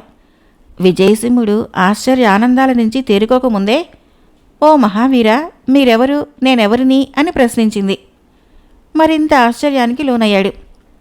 తను అసలే తెలియనట్లు తననే ఎవరని అడుగుతున్నది. అంతకు మించి నేనెవరిని అంటూ తన గురించి ఆరా తీస్తున్నది. తనను ఆట పట్టిస్తున్నదా? చిత్తం తప్పి మతి భ్రమించిందా? నేనెవరో తెలియకుండానే ఈ రాజ్యంలోకి, మా కోటలోకి, నా ఆంతరంగిక మందిరంలోకి, ఈ ఉద్యానవనంలోకి ప్రవేశించావా అని అడిగాడు విజయసింహుడు మణిమేఘన వంక చూస్తూ. నన్ను నమ్మండి మహావీరా, నేనెవరో నాకే తెలీదు. మీరెవరో నాకెలా తెలుస్తుంది అన్నది మణిమేఘన. మరిక్కడికి ఎలా వచ్చారు? మిమ్మల్ని ఈ రాజ్యానికి తీసుకువచ్చిందెవరు అని అడిగాడు విజయసింహుడు. తెలీదు అన్నట్లు పెదవి విరిచింది. విజయసింహుడికి విషయం అర్థం కాలేదు. నేనిక్కడికి ఎలా వచ్చానో, నన్ను ఎవరు తీసుకొచ్చారో కూడా తెలియదు చెప్పింది మణిమేఘన. ఆ సౌందర్య రాశిని చూస్తుంటే అసత్యం చెబుతున్నట్లు అనిపించలేదు. ఇప్పుడు తన తక్షణ కర్తవ్యం ఏమిటి? మహారాజుకు, మహారాణికి చెప్పాలా? ఒకవేళ చెబితే వాళ్ళు నమ్మరు. పైగా ఈ అందాల పడితిని అపార్థం చేసుకునే అవకాశం ఉంది. తను తెలుసుకోవాలి. ఈ అందాల పడితి ఎక్కడి నుంచి వచ్చిందో తెలుసుకోవాలి. అప్పటి వరకు తన సైనాగారమే ఆశ్రయం అనుకున్నాడు. పరిచారకుల కంట పడకుండా, కాపలా భటుల కంట పడకుండా కాపాడాలి.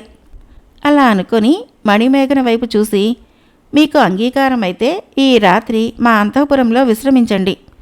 తెల్లవారిన తర్వాత మీరు ఎక్కడి నుంచి వచ్చారో తెలుసుకుంటాము అన్నాడు. అంగీకార సూచకంగా తల ఊపింది. భటులు చూడకముందే తన మందిరానికి తీసుకొని వెళ్ళాలి అనుకొని మణిమేఘనను తన మందిరంలోనికి తీసుకొని వెళ్ళాడు. అలా ఆలోచించిన విజయసింహుడు మణిమేఘన చేతిని పట్టుకొని, ముందు మీరు నా మందిరంలోకి రండి, భటులు చూస్తే బాగుండదు అన్నాడు తన మందిరం వైపు తీసుకువెళ్తూ. తనను తీసుకువెళ్తున్న విజయసింహుడి వంక, అతని చేతిలో ఉన్న తన చేతి వంక చూసుకుంటూ నడుస్తూనే ఉన్నది. ఒక్క క్షణము మణిమేఘన వైపు చూసి, మన్నించండి, మిమ్మల్ని భటుల కంట పడకుండా తీసుకువెళ్లాలనే తొందరలో మీ చేతిని పట్టుకున్నాను అన్నాడు విజయసింహుడు.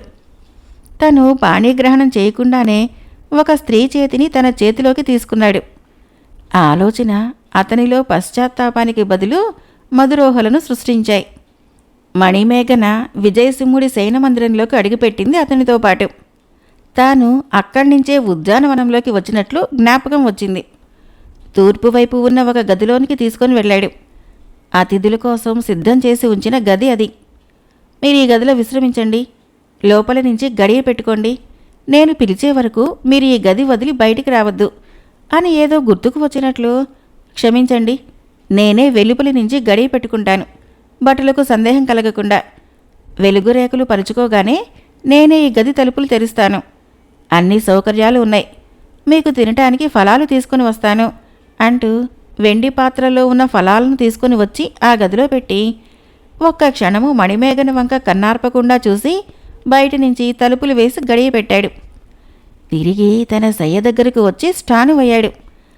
అక్కడ ఉద్యానవనంలోకి రావటానికి ముందు తాను తలదిండు కింద దాచిన శిల్పము కనిపించలేదు. ఆ అపురూపమైన శిల్పాన్ని ఎవరు తస్కరించారు? అయినా తన అనుమతి లేకుండా ఎవ్వరూ సాహసించని తన అంతరంగ మందిరంలో ఉన్న శిల్పము అదృశ్యమవటము అతనికి అంతుపట్టలేదు. తాను మరొక చోట ఆ శిల్పాన్ని పెట్టలేదు కదా అనుకున్నాడు. మొత్తం అన్వేషించాడు. కానీ అతని అన్వేషణ ఫలించలేదు. శిల్పం జాడ తెలియలేదు. ఆ క్షణం అతనికి మణిమేఘనను చూడాలని అనిపించింది. ఆ గది వరకు వెళ్ళి వెనక్కి మరలి వచ్చాడు. పరాయి స్త్రీలను నిశిరాత్రి ఒంటరిగా ఉన్న వేళలో వెళ్ళి చూడటం ధర్మం కాదు అనుకున్నాడు. ఎప్పుడు తెల్లవారుతుందా, ఎప్పుడెప్పుడు మణిమేఘనను చూద్దామా అని అనుకున్నాడు. విజయసింహుడు కళ్ళు తెరిచాడు. ఉదయరేఖలు విచ్చుకుంటున్నాయి. పరిచారికల సందడి మొదలైంది. రాజభటులు అటూ ఇటూ తిరుగుతున్నారు. హఠాత్తుగా విజయసింహుడికి మణిమేఘన గుర్తుకు వచ్చింది. పరిచారికులు అటువైపు వెళ్తే ప్రమాదం కదా అన్న ఆలోచన రాగానే ఒక్క ఉదుటున లేచాడు. అప్పటికే పరిచారికలు ఆ గది వైపున అడుగులు వేస్తున్నారు. పరుగు పరుగున వచ్చిన యువరాజును చూసి పరిచారికులు ఓ పక్కకి తప్పుకున్నారు. మీరు వెళ్ళండి అన్నాడు పరిచారికుల వంక చూస్తూ. గదిని శుభ్రం చేయవలను కదా అంటూ ఏదో చెప్పబోయేంతలో చెయ్యెత్తి వారిని వారించి, మీరు తర్వాత రండి, మాకు ఏకాంతం కావాలి అన్నాడు. యువరాజు వింత ప్రవర్తన, తడబాటు మొదటిసారి చూశారు వాళ్ళు. అయినా యువరాజా వారి ఆజ్ఞ కాబట్టి అక్కడి నుంచి తప్పుకున్నారు. యువరాజు విజయసింహుడు తన అంతరంగ మందిరం తలుపులు వేసి గడియ పెట్టి మణిమేఘనను ఉంచిన గదివైపుకి వెళ్ళి గడియ తీసి గది లోపలికి నడిచాడు. చిత్రంగా మణిమేఘన జాడ కానరాలేదు. చుట్టూ చూశాడు, ఎక్కడా లేదు. ఒక్క క్షణం అలానే ఉండిపోయాడు. అసలేం జరుగుతుంది? గదిలో ఉండవలసిన అందాల భరిణ ఏమైంది? తానే బయట నుంచి గడియ పెట్టాడు. రాత్రి శిల్పం మాయమైంది. ఉదయం అందాల సుందరి అదృశ్యమైంది. తను భ్రాంతికి గురైతున్నాడా? లేదా తనకు పరిచయమైన సుందరి మంత్రతంత్రాలు తెలిసిన మంత్రగత్తె కాదు గదా? తన ఆలోచన తనకే నచ్చటం లేదు. మరొకసారి గదంతా కలిగి తిరుగుతూ ఒక్కసారిగా ఆగిపోయాడు. అందాల సుందరి నిద్రించిన తల్పం మీద తాను అడవి నుంచి తీసుకువచ్చిన శిల్పం. తాను నిద్రించే తల్పం మీద ఉండవలసిన శిల్పము ఈ గదిలో ఉండటమేమిటి? ఈ గదిలో నిద్రించిన సుందరి అదృశ్యం అవ్వటమేమిటి? ఆ శిల్పాన్ని చేతిలోకి తీసుకోగానే ఒక స్పర్శానుభూతికి లోనయ్యాడు తొలిసారి విజయసింహుడు. ఆ శిల్పాన్ని తదేకంగా చూస్తున్నాడు. ఆ శిల్పాన్ని అలానే తనతో పాటు తీసుకొని వెళ్ళాడు. ఆ శిల్పానికి తనకు ఏదో అవినావభావ సంబంధం ఉన్నదన్న భావం కలిగింది విజయసింహుడిలో. శిల్పం మాయమవ్వటమో, అందాల సుందరి కనిపించటమో, మళ్ళీ అందాల సుందరి మాయమో, వివాదము, శిల్పం కనిపించటమో, ఇది సృష్టి చమత్కారమా? తనకు కలిగిన భ్రాంతే తాలూకా వికారమా? ఎడతగని ఆలోచనలతో ఆ శిల్పంతో బయటకు నడిచాడు. గంధర్వలోకం. గంధర్వ మహారాజు తన సింహాసనం పైన ఆసీనుడై ఉన్నాడు. మహర్షులు, ఆస్థాన జ్యోతిష్కులు అక్కడ కొలువు తీరారు. మహర్షులారా, నా చిట్టి తల్లికి ఎన్నాళ్ళీ శాపం? గంధర్వలోకంలో హంసతూలికా తల్పం పైన పవళించవలసిన నా గారాల పట్టి శిల్పంగా అపరిచితురాల్లాగా తానెవరో తెలియక బాధ అనుభవించడం భావ్యమా? విచారవదనంతో వ్యధాభరిత హృదయంతో అడిగాడు మహర్షుల వైపు చూస్తూ. గంధర్వ మహారాజా, మీకు తెలీదా? ఎంతటి వారైనా కర్మకు బద్దులు కావలసిందే. త్వరలో చిరంజీవికి మంచి కాలం రానున్నది. తను ఒక మహావీరుడి సంరక్షణలో ఉన్నది. చింతించవలదు అంటూ మహర్షులు ఓదార్చారు. గంధర్వ మహారాజు చేతులు జోడించి, తల్లి పరమేశ్వరి, నీ అనుగ్రహాన్ని నా కూతురికి ప్రసాదించు అంటూ వేడుకున్నాడు. విజయసింహుడు శిల్పాన్ని తన పిడికిట్లో పెట్టుకొని ఉద్యానవనమంతా కలిగి తిరిగాడు. అతని మనసులో ఎన్నో ఆలోచనలు. ఉద్యానవనంలో అలానే ఓ చెట్టు నీడన విశ్రమించాడు. మాయాశిల్పము అతని చేతిలో అలానే ఉంది. ఆకాశంలో వెన్నెల రేఖలు మాయాశిల్పాన్ని తాకాయి. మరుక్షణమే మాయాశిల్పము మణిమేఘనగా మారింది. చెట్టు కింద విశ్రమిస్తోన్న విజయసింహుని చూసింది. ఓయ్ మహావీరా, మీరెవరు, నేనెవరును అని విజయసింహుణ్ణి తట్టిలేపి ప్రశ్నించింది. ఉలిక్కిపాటుతో కళ్ళు తెరిచిన విజయసింహుడు తన ఎదురుగా ఉన్న మణిమేఘనను చూసి కంగారుగా శిల్పాన్ని వెతికాడు. శిల్పం కనిపించలేదు, కానీ మణిమేఘన కనిపించింది. నువ్వా? అసలు నువ్వెవరో? ఈ మాయ ఏమిటి? ఎక్కడికి అదృశ్యమవుతున్నావు? ఇక్కడ ఉన్న శిల్పాన్ని ఎవరు తస్కరించారు అని ఆమె భుజాలు పట్టి కుదుపుతూ ప్రశ్నించాడు. తన కనురెప్పలు టపటపలాడిస్తూ, ఇంతకు నేనెవరు, మీరెవరు అని అడిగింది మణిమేఘన. విజయసింహుడు తల విదిల్చాడు. ఈ రహస్యాన్ని ఛేదించాలి, తన అన్వేషణ కొనసాగించాలి అని దృఢంగా నిశ్చయించుకున్నాడు. మణిమేఘనను తన మందిరంలోనికి తీసుకొని వెళ్ళాడు. ముందు తాను మణిమేఘన చిత్రపటాన్ని గీసి భద్రపరుచుకోవాలి. వేగుల ద్వారా మణిమేఘన ఎవరో తెలుసుకోవాలి. ఈ రాత్రి అంతా మెలకువగా ఉండి మణిమేఘన అదృశ్యం కాకుండా చూడాలి. మాయాశిల్పం రహస్యాన్ని ఛేదించాలి అని నిర్ణయించుకున్నాడు. మణిమేఘనను కూర్చోమన్నాడు. ఆమె చిత్రపటాన్ని చిత్రించడం మొదలుపెట్టాడు. విజయసింహుడు మణిమేఘన వైపు చూస్తూ ఆమె చిత్రాన్ని గీస్తున్నాడు. ఒద్దికగా విజయసింహుడు చెప్పిన భంగిమలోనే కూర్చొని ఉంది. ఓ అపురూప సౌందర్య రాశి, ఈ చోటు నుంచి కదలరాదు. ఈ భంగిమ నుంచి ఇసుమంతైనా జరగరాదు. సమ్మతమేనా? అభ్యంతరం ఏమీ లేదు కదా? నీ అందాన్ని చిత్రిస్తున్నాను. ఆ బ్రహ్మదేవుడికి నీ సౌందర్యాన్ని చూపించి నీ సృష్టి బహుబాగుంది అని చెబుతాను అన్నాడు మణిమేఘలతో. బుద్ధిగా తలూపింది. అలాగే కూర్చొని ఉంది. అతని చేతిలోని వర్ణాలు తైలవర్ణ చిత్రాన్ని ఆవిష్కరిస్తున్నాయి. సమయము ముందుకు కదిలింది. చీకటి ముసిరే సమయం ఆసన్నమైతున్నది. సరిగ్గా అప్పుడు జరిగింది ఆ సంఘటన. పూజామందిరంలో ఒక సర్పం ప్రత్యక్షమైంది. ఆ సర్పము పరమేశ్వరీదేవి పాదాల చెంత నుంచి పాకుతూ విజయసింహుడి మందిరంలోకి ప్రవేశించింది. భటులు ఎవ్వరూ గమనించలేదు. మణిమేఘన విజయసింహుడు చెప్పిన భంగిమలో బొమ్మలా కూర్చొని ఉంది. ఆ సర్పము మణిమేఘనను సమీపించింది. తన పడగను ఎత్తి మణిమేఘనను కాటు వేయటానికి సిద్ధపడింది. మణిమేఘన చిత్రాన్ని గీస్తున్న విజయసింహుడి దృష్టి ఆ సర్పం మీద పడింది. ఆ సర్పము ఏ క్షణమైనా మణిమేఘనను కాటువేస్తుంది. ఊహించరాని హఠాత్ పరిమాణానికి ఖిన్నుడయ్యాడు విజయసింహుడు. తను ఏమాత్రము క్షణకాలం ఆలస్యం చేసినా ఆ సర్పము మణిమేఘనను కాటువేస్తుంది. ఈ రాజమందిరంలోకి భటుల కళ్ళు గప్పి ఈ ప్రమాదకరమైన సర్పం ఎలా వచ్చింది అన్న ఆలోచన కన్నా తక్షణము తాను మణిమేఘనను కాపాడాలి. తన చేతిలోని వర్ణాలని వదిలి వరలో కరవాలాన్ని పైకి తీశాడు. అప్పటికే ఆలస్యమైంది. సర్పము నిలువుగా లేచి తన పడగను పైకి ఎత్తింది. లిప్త కాలంలో అది మణిమేఘనను కాటువేయడానికి సిద్ధంగా ఉంది. అప్పుడే వెన్నెలను కప్పేసి వెలుగురేకుల ఆకాశంలో నుంచి ఆ అంతఃపుర మందిరంలోకి విజయసింహుడు వర్ణచిత్రాన్ని చిత్రిస్తున్న గదిలోకి వచ్చింది. మణిమేఘనను వెలుగురేకులు సృశించాయి. సర్పం పడగ మణిమేఘన తలను తాకింది. అంతకు క్షణకాలం ముందే మణిమేఘన శిల్పంగా మారిపోయింది. సర్పం కాటు శిల్పాన్ని తాకింది. శిల్పాన్ని కాటు వేయలేకపోయింది సర్పము. కోరలు నేలరాలాయి. అదే సమయంలో మణిమేఘనను రక్షించుకునే ప్రయత్నంలో వరలో కరవాలంతో సర్పాన్ని 2 ముక్కలు చేశాడు. మణిమేఘనను కాటువేయటానికి ముందే మణిమేఘన శిల్పంగా మారటం, విజయసింహుడు కరవాలం దాటికి సర్పం 2 ముక్కలు కావటం ఒకేసారి జరిగాయి. మణిమేఘన శిల్పంగా మారటం చూసి నిశ్చేష్టుడయ్యాడు విజయసింహుడు. మాయాశిల్పం మణిమేఘన ఇద్దరూ ఒకటేనా? కానీ శిల్పంలో మానవ రూపంలో ఎలా సాధ్యం? అతను ఆ సందేహం నుంచి కోలుకోకుండానే 2 ముక్కలుగా మారిన సర్పము ఒక్కటిగా మారి యక్షుడిగా మారింది. జయం జయం విజయసింహ అన్నాడు యక్షుడు. విజయసింహుడు చేతులు జోడించి, మీరు ఎవరు మహానుభావా అని ప్రశ్నించాడు. నేనొక యక్షుడిని.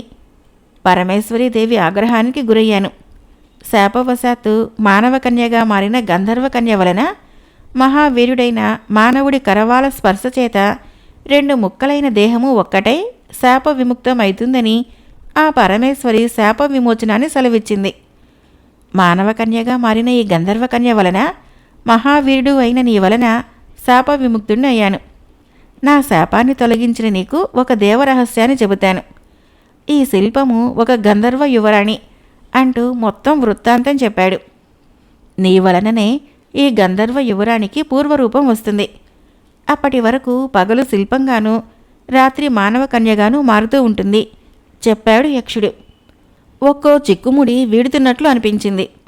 యక్షుడా, మరి ఈ గంధర్వ కన్యకు శాప విమోచనం కలగాలంటే అడిగాడు విజయసింహుడు. మహావీరా, మీరు మృత్యుదీవుకి వెళ్ళి మంత్రఖడ్గాన్ని సాధించి తీసుకురావాలి చెప్పాడు యక్షుడు. నా వలన ఒక గంధర్వ యువరానికి శాప విమోచనం కలుగుతుందంటే అంతా ఆ పరమేశ్వరీదేవి ఆజ్ఞ. అందుకే కాబోలు నన్ను అడవికి రప్పించినది. ఈ మాయాశిల్పాన్ని నాకు చేరేలా చేసింది. ఈ క్షణమే నా తల్లిదండ్రుల అనుమతితో మృత్యుదీవికి బయలుదేరతాను. నన్ను ఆశీర్వదించండి అన్నాడు. విజయోస్తు విజయసింహ, నాకు శాప విమోచనాన్ని కలిగించిన నీకు ప్రకృతిలోని వృక్షాలతోనూ ప్రాణులతోనూ మాట్లాడే శక్తిని, వారి మాటలను వినగలిగే శక్తిని ప్రసాదిస్తున్నాను అని కళ్ళు మూసుకున్నాడు. ఆ యక్షుడిలో నుంచి ఒక దివ్య తేజస్సు వచ్చి విజయసింహుడిలోకి చేరింది. యక్షుడు అదృశ్యమయ్యాడు. చిత్రపటాన్ని చిత్రిస్తున్నప్పుడు కూర్చున్న భంగిమలో శిల్పంగా మారి ఉన్నది మణిమేఘన. ఆ శిల్పాన్ని పదిలంగా తన చేతుల్లోకి తీసుకున్నాడు. విజయసింహుడు మహారాజుకు మణిమేఘన వృత్తాంతము, యక్షుడి శాప విమోచనము అన్నీ వివరంగా చెప్పాడు. నన్ను ఆశీర్వదించండి, ఒక దైవ కార్యం కోసం వెళుతున్నాను అన్నాడు తండ్రి పాదాలకి ప్రణమిలుతూ. విజయుడివై నీ పేరు సార్థకం చేసుకుని తిరిగిరా నాయనా. మీ గురువుగారి ఆశీర్వాదాలు, కృప నిన్ను ఎప్పుడూ అంటిపెట్టుకునే ఉంటాయి. కొడుకును ఆశీర్వదించాడు మహారాజు. విజయసింహుడు మాయాశిల్పాన్ని భద్రంగా తన వరపక్కనే ఉన్న దుస్తుల్లో పెట్టుకొని మృత్యుదీవికి పయనమయ్యాడు. ఉజ్వల రాజ్యం సరిహద్దుల్లో ఉన్న అడవిలోకి ప్రవేశించింది అశ్వం. చీకటి పడుతోంది. పక్షులు తమ గూటికి చేరుకుంటున్నాయి. ఈ రాత్రికి సరైన చోట విశ్రమించాలని భావించాడు విజయసింహుడు. అతడిలో ఉద్వేగం. వెన్నెల వెలుగుల్లో మణిమేఘనను చూడబోతున్నాడు. నిన్నటి వరకు ఒక రహస్యంగా ఉన్న మాయాశిల్పము ఈరోజు తన మదిని దోచిన మణిమేఘనగా కళ్ల ముందు సాక్షాత్కరించబోతోంది. ఆ మరుక్షణమే తనను తాను సంభాళించుకున్నాడు. మణిమేఘన గంధర్వకన్య శాపవశాత్తు మానవకన్యగా మారింది. తనకు శాప విమోచనం కలిగించడంతో తన కర్తవ్యం పూర్తయితుంది అనుకుంటూ నిట్టూర్చాడు. అశ్వాన్ని ఒక చెట్టుకు కట్టివేశాడు. మహావృక్షం చిటారు కొమ్మ వైపు తలెత్తి చూసి, వృక్షరాజమా, నీకు వందనం. నువ్వు ఎందరికో నీడనిస్తున్నావు. నిస్వార్థంగా బాటసార్లను సేదతీరుస్తున్నావు. ఈ రాత్రి నీ నీడలో సేదతీరే మమ్మల్ని ఒక కంట కనిపెట్టు. ముఖ్యంగా ఈ గంధర్వ కన్యను కనిపెట్టు అన్నాడు. ఆ మహావృక్షము విజయసింహుడి వైపు చూసి అలాగే అన్నట్లు తన కొమ్మల్ని ఊపింది. చల్లని గాలి వారిని పరామర్శించింది. విజయసింహుడు మాయాశిల్పాన్ని తన ఎదురుగా పెట్టి అలానే చూస్తూ ఉండిపోయాడు. ఆకాశంలోకి చందమామ వచ్చాడు. నేల మీద శిల్పంలా ఉన్న మణిమేఘనను చూశాడు. గంధర్వకన్య మానవాకారంగా మారటంతో ఉన్న విధి వైచిత్రిని తలుచుకున్నాడు. వెన్నెల వెలుగులు భూమి మీదకు చేరుతున్నాయి. వెన్నెల వెలుగులు మాయాశిల్పాన్ని తాకాయి. మొదటిసారి ఆ దృశ్యాన్ని విప్పారిత నేత్రాలతో చూస్తున్నాడు. మాయాశిల్పము మణిమేఘనగా మారింది. వెన్నెల్లో మరింత అందంగా కనిపిస్తున్నది. తన ఎదురుగా ఉన్న విజయసింహుని చూసింది. నేనెవరినో తెలుసుకో మణిమేఘన నవ్వుతూ అన్నాడు విజయసింహుడు. మణిమేఘన, భలే భలే అంది మణిమేఘన. నేను విజయసింహుణ్ణి, ఉజ్వల రాజ్యానికి యువరాజును చెప్పాడు విజయసింహుడు. మరి నేను అడిగింది తన వంక తాను చూసుకుంటూ మణిమేఘన. గంధర్వ రాజ్యానికి యువరాణివి. నీ పేరు మణిమేఘన చెప్పాడు విజయసింహుడు. గంధర్వ రాజ్యమా, అదెక్కడ ఉన్నది? నా పేరు మణిమేఘన. బాగు బాగు అంది మణిమేఘన. ఒక్క క్షణం నిట్టూర్చాడు విజయసింహుడు. ఇప్పుడు మణిమేఘనకు చెప్పినా శాపకారణంగా గ్రహించలేదు. తన ఎదురుగా ఉన్న విజయసింహుడి వైపు చూస్తూ, మిమ్మల్ని ఎప్పుడో ఎక్కడో చూసిన గుర్తు అంది మణిమేఘన. మనది ఏ జన్మ అనుబంధమో అనుకున్నాడు మనసులో విజయసింహుడు. తన 2 చేతులు పొట్టమైన పెట్టుకొని క్షుద్బాధ అంది. గతంలో జరిగిన సంఘటనలు గుర్తుకొచ్చాయి. అతని పెదవుల మీద చిరునవ్వులు విచ్చుకున్నాయి. మానవకన్య గదా, ఆకలి సర్వసాధారణం అనుకున్నాడు. తనకు కూడా ఆకలి వేస్తుంది. గుర్రం వైపు చూసి దాని కట్లు విప్పి, వెళ్ళు అశ్వమా, నీ దర్తీని ఆకలిని తీర్చుకునిరా అన్నాడు. అశ్వము బుద్ధిగా తలూపి ముందుకు వెళ్ళింది. విజయసింహుడు మణిమేఘన వైపు చూసి తనతో తీసుకువెళ్లాలని అనుకున్నాడు. కానీ తాను నడవలేదు. అందులోనూ సుకుమారమైన దేహం అనుకొని, నువ్విక్కడే విశ్రమించు, నేను తినటానికి పళ్ళు తీసుకొని వస్తాను, ఒంటరిగా ఎక్కడికి వెళ్ళకు అని సున్నితంగా హెచ్చరించి మహావృక్షం వైపు చూసి, మహావృక్షమా, ఈ బంగారు బొమ్మను జాగ్రత్తగా కనిపెట్టు అని చెప్పాడు. తన ఊడలను అంగీకార సూచకంగా ఊపింది మహావృక్షం. విజయసింహుడు వెళ్తూ ఉంటే అలానే చూస్తూ ఉండిపోయింది మణిమేఘన. మహావృక్షము తన తీగలను ఒక గూడులా మణిమేఘన చుట్టూ చుట్టేసింది రక్షల. విజయసింహుడు వెళ్ళగానే మాంత్రికుడు దుర్జనుడు ఆ మహావృక్షానికి కాసింత దూరంలో ప్రత్యక్షమయ్యాడు. ముని రూపంలో ఉన్న దుర్జనుడు క్షణాల్లో తన నిజ రూపంలోకి మారిపోయాడు. కనుచూపు దూరంలో ఉన్న మణిమేఘనను చూశాడు. తను చేజార్చుకున్న గంధర్వకన్యను చూసి అతని మతి తప్పింది. మంత్రాక్షి చెప్పింది మరుగున పడింది. క్రీం హీం హీం హోం భం భం భటాసుర అంటూ మంత్రదండాన్ని గాల్లో చుట్టూ తిప్పాడు. వెంటనే చెట్టంత పొడవు ఉన్న భటాసురుడు అక్కడ ప్రత్యక్షమయ్యాడు. వెళ్ళరా, వెళ్ళు, అక్కడ ఉన్న గంధర్వకన్యను తీసుకునిరా అన్నాడు గడ్డాన్ని చేత్తో నిమురుకుంటూ.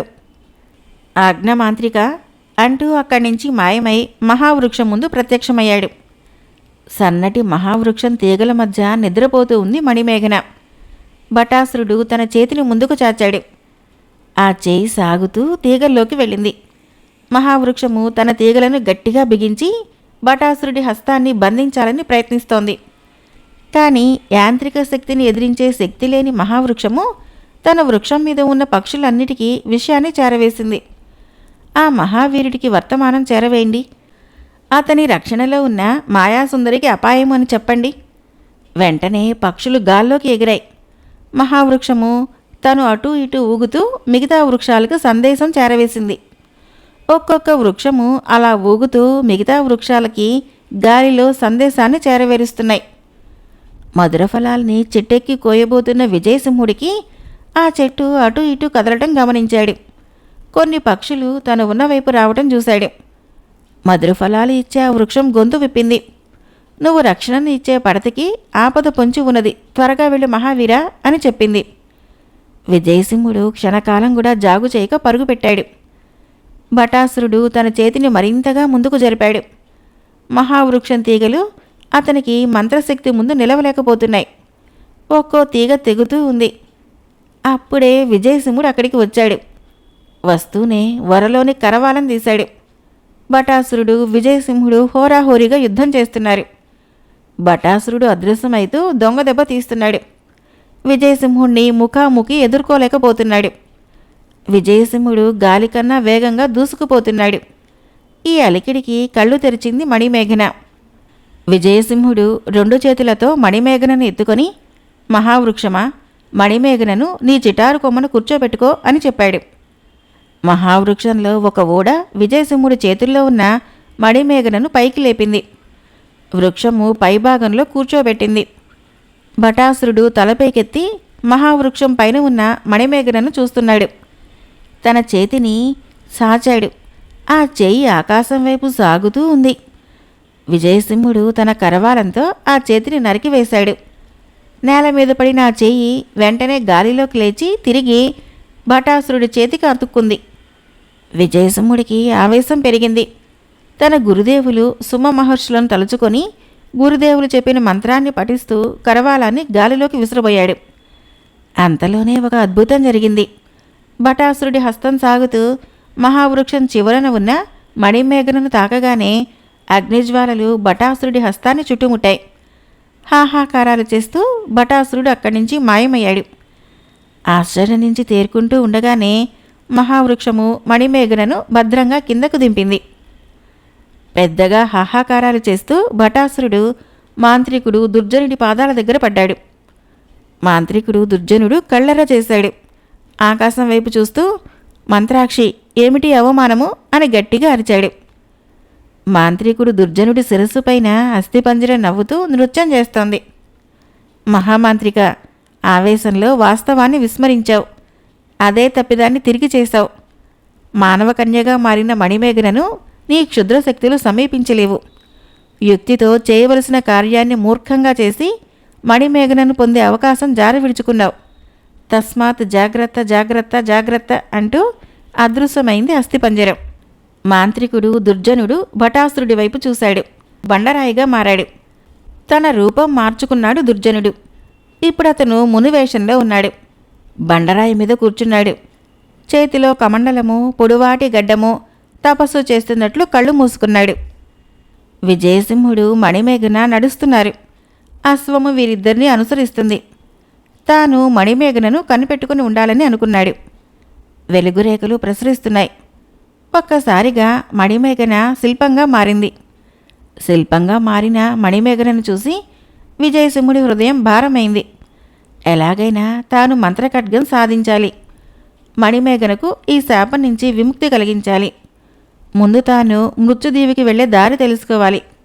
అలా అనుకుంటూనే విజయసింహుడు మునివేషంలో ఉన్న దుర్జనుడి దగ్గరికి వచ్చాడు. తపస్సు చేసుకుంటున్న అతని ముందు నిలబడి చేతులు జోడించి, మునివర్య ప్రణామం. నేను ఉజ్వల రాజ్యం యువరాజు విజయసింహుణ్ణి. మృత్యుదీవికి వెళ్లే మార్గాన్ని అన్వేషిస్తున్నాను. తపశక్తివంతులైన తమరు దయతలిచి ఆ మార్గాన్ని తెలియచేయండి అన్నాడు. మునివేషంలో ఉన్న దుర్జనుడు కన్నులు తెరిచి, నాయనా, ఇక్కడి నుంచి కుందర పర్వతాన్ని దాటి వెళితే కాని నువ్వు మృత్యుదీవుని చేరుకోలేవు. కుందర పర్వతాన్ని చేరాలంటే ఎన్నో ప్రమాదాలను ఎదుర్కోవాలి. నా మంత్రశక్తి చేత నిన్ను కుందర పర్వతం వద్దకు చేరుస్తాను. అందుకు ప్రత్యుపకారంగా నీ అభీష్టం నెరవేరిన పిదప మంత్రఖడ్గంతో నా ఆశ్రమానికి విచ్చేసి నేను పూజించే మంత్రాక్షి దీవెనలు తీసుకొని వెళ్ళవలెను అన్నాడు. చిత్తం మునివర్య, మీరు ఎలా చెప్తే అలా శిరసావహిస్తాను. నేను అనుకున్న కార్యం పూర్తయిన మరుక్షణమే మంత్రఖడ్గంతో మీ ఆశ్రమానికి వస్తాను అన్నాడు విజయసింహుడు. విజయోస్తు. మరొక్క విషయం, మృత్యుదివి అతి ప్రమాదకరమైనది. అక్కడ ప్రమాదకరమైన శక్తివంతమైన శక్తులు కాపలా కాస్తాయి. నిన్ను మాటలతో మభ్యపెడతాయి. జాగ్రత్త నాయనా, నిన్ను కుందర పర్వతం వద్ద దింపి నీకోసం ఎదురు చూస్తూ ఉంటాను అంటూ తాను కూర్చున్న బండరాయి వైపు చూసి తన చేతిలో ఉన్న దండాన్ని బండరాయి మీద దాటించి వీరిని కుందర పర్వతం వద్దకు చేర్చు అంటూ ఆజ్ఞాపించాడు. ఆ బండరాయి కొద్దిగా కదిలింది. విజయసింహుడు తన అశ్వం వైపుకు తిరిగి, నేను విజయుడినై మంత్రఖడ్గంతో తిరిగి వచ్చే వరకు నువ్వు నిరీక్షించవలసిన పని లేదు. తక్షణం మన రాజ్యానికి వెళ్ళు. నేను మృత్యుదీవి మార్గాన్ని ఒక మునివర్యుడి ద్వారా తెలుసుకున్నానని, విజయుడినై తిరిగి వస్తానని మహారాజుకు చెప్పు అన్నాడు. ఆ అశ్వము తల ఊపి ఉజ్వల రాజ్యం వైపు బయలుదేరింది. విజయసింహుడు ముని రూపంలో ఉన్న దుర్జనుడికి నమస్కరించి ఆ బండరాయి మీద కూర్చున్నాడు. అతని చేతిలో మాయాశిల్పం ఉంది. విజయోస్తు అన్నాడు మునివేషంలో ఉన్న దుర్జనుడు. బండరాయి కొద్దిగా కదిలి మెల్లగా పైకి లేచింది. ఆకాశంలో ఎగురుతూ కుందర పర్వతం వైపుకు వెళ్తోంది. విజయసింహుడు బండరాయి రూపంలో ఉన్న బటాసురుడితో ఆకాశంలోకి ఎగరగానే మునివేషంలో ఉన్న మాంత్రికుడు తన నిజరూపంలోకి వచ్చి వికటాట్టహాసం చేశాడు. విజయసింహ, నువ్వు మంత్రఖడ్గం సాధించి గంధర్వకన్యకు నిజరూపం కలిగించిన మరుక్షణము నిన్ను మంత్రాక్షికి బలి ఇచ్చి మంత్రఖడ్గాన్ని మణిమేఘనను నా స్వంతం చేసుకుంటాను. హ హ హ అంటూ నవ్వసాగాడు. అతని తల మీద అస్థిపంజరాలు నృత్యం చేస్తున్నాయి. ఆకాశయానము విచిత్రంగా ఉంది విజయసింహుడికి. తాను ఇలాంటి సాహస కార్యం చేస్తాడని కలలో కూడా అనుకోలేదు. బండరాయి ఆకాశంలో ఎగురుతూ ఉంటే అప్పుడప్పుడు మేఘాలు తమ ఒంటికి తాకి తగులుతూ చిరువర్షాన్ని కురిపిస్తున్నాయి. ఎన్నో రాజ్యాల సరిహద్దులు దాటుతున్నాడు.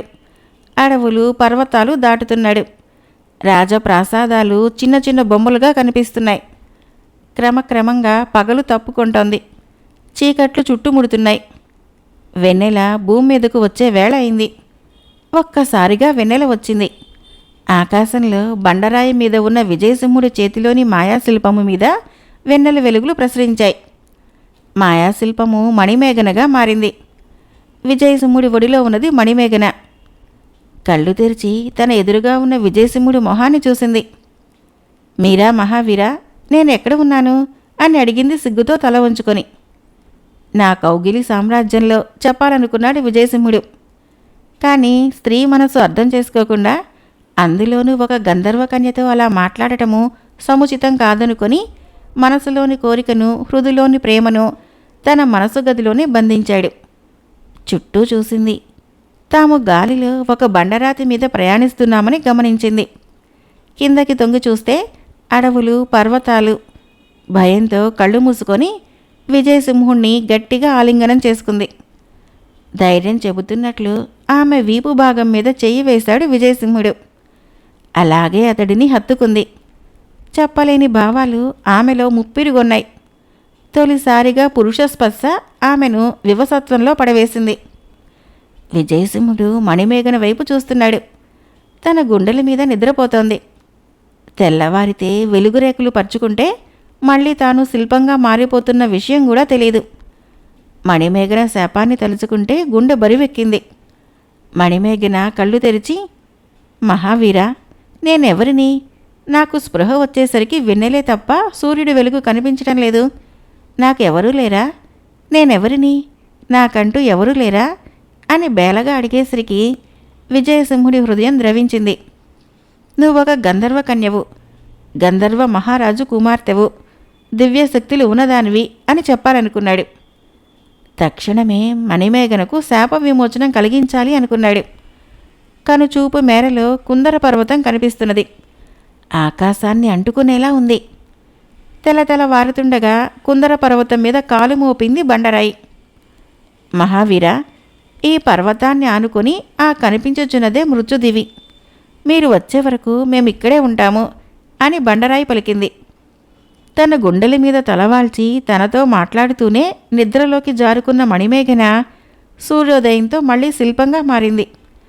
ఆ శిల్పాన్ని తన వరపొక్కనే ఉన్న దుస్తుల్లో భద్రపరిచి మృత్యుదీవి వైపుకు అడుగులు వేశాడు. మృత్యుదీవి అనేక శక్తుల కాపలాతో దుర్భేద్యమైన దీవి. ఆ దీవిలోకి అడుగుపెట్టిన వారు ప్రాణాలతో తిరిగి వెళ్లరు. ఎందరో సాహస యువకులు, రాకుమారులు, క్షుద్ర మంత్రోపాసకులు మృత్యుదీవిలోకి ప్రవేశించి ఆ మంత్రఖడ్గాన్ని స్వంతం చేసుకొని అద్భుతమైన శక్తులను సాధించాలని వచ్చి మృత్యుదీవికి ప్రవేశద్వారానికి తోరణాల్లాగా వేలాడారు. తలలు ఒక దగ్గర, శరీరాలు మరొక దగ్గర. కుందర పర్వతాన్ని దాటి ఒక్కసారిగా మేఘాలు మృత్యుదీవిని చుట్టుముట్టాయి. అతి భయంకరంగా కనిపిస్తున్నది మృత్యుదీవి ముఖద్వారం. పెద్ద తల, నోరు తెరిచి భీకరంగా ఉంది. తల భాగం మీద మృత్యుదీవికి వచ్చి ప్రాణాలు కోల్పోయిన వారి తలలు వేలాడుతున్నాయి. అవి రక్షించండి, రక్షించండి అని ఆర్తనాదాలు చేస్తున్నాయి. మృత్యుదీవి ప్రవేశద్వారానికి ముందు అగ్నివలయం ఉంది. అగ్నివలయాన్ని దాటి మృత్యుదీవిలోకి ప్రవేశించాలి. అగ్నికీలలు పైకి ఎగసిపడుతున్నాయి. విజయసింహుడు ఆలోచిస్తున్నాడు. అతని కళ్ళు పరిష్కారాన్ని అన్వేషిస్తున్నాయి.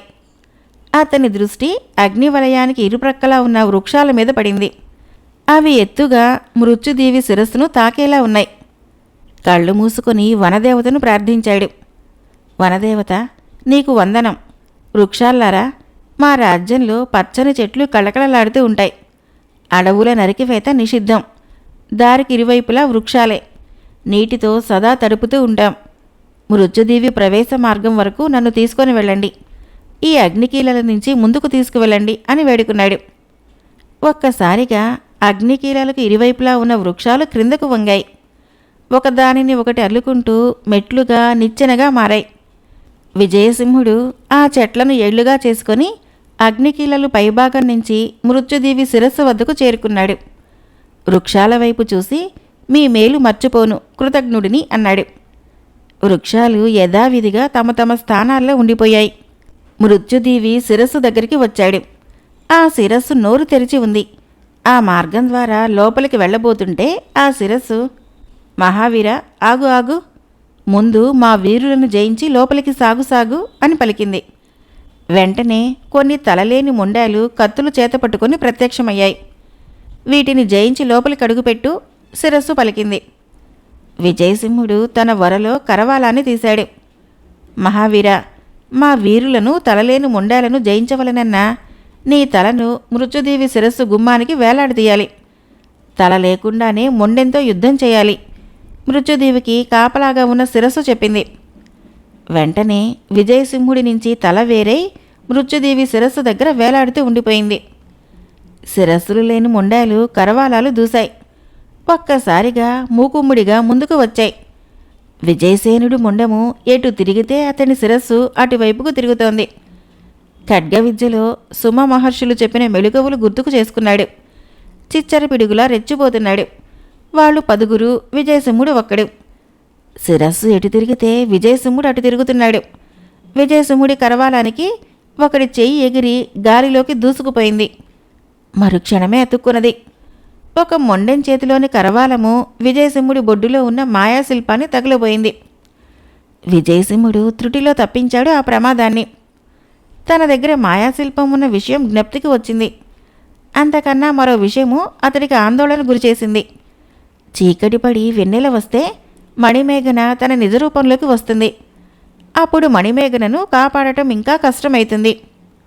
మృత్యుదేవి ముందు వేలాడుతున్న శిరస్సు కనులు మూసుకొని తన గురుదేవుణ్ణి స్మరించుకుంది. మృత్యుదేవిలో గాలిలో వేలాడుతున్న ఒక సీతాకొక చిలక విజయసింహుడి శిరస్సు దగ్గరకు వచ్చింది.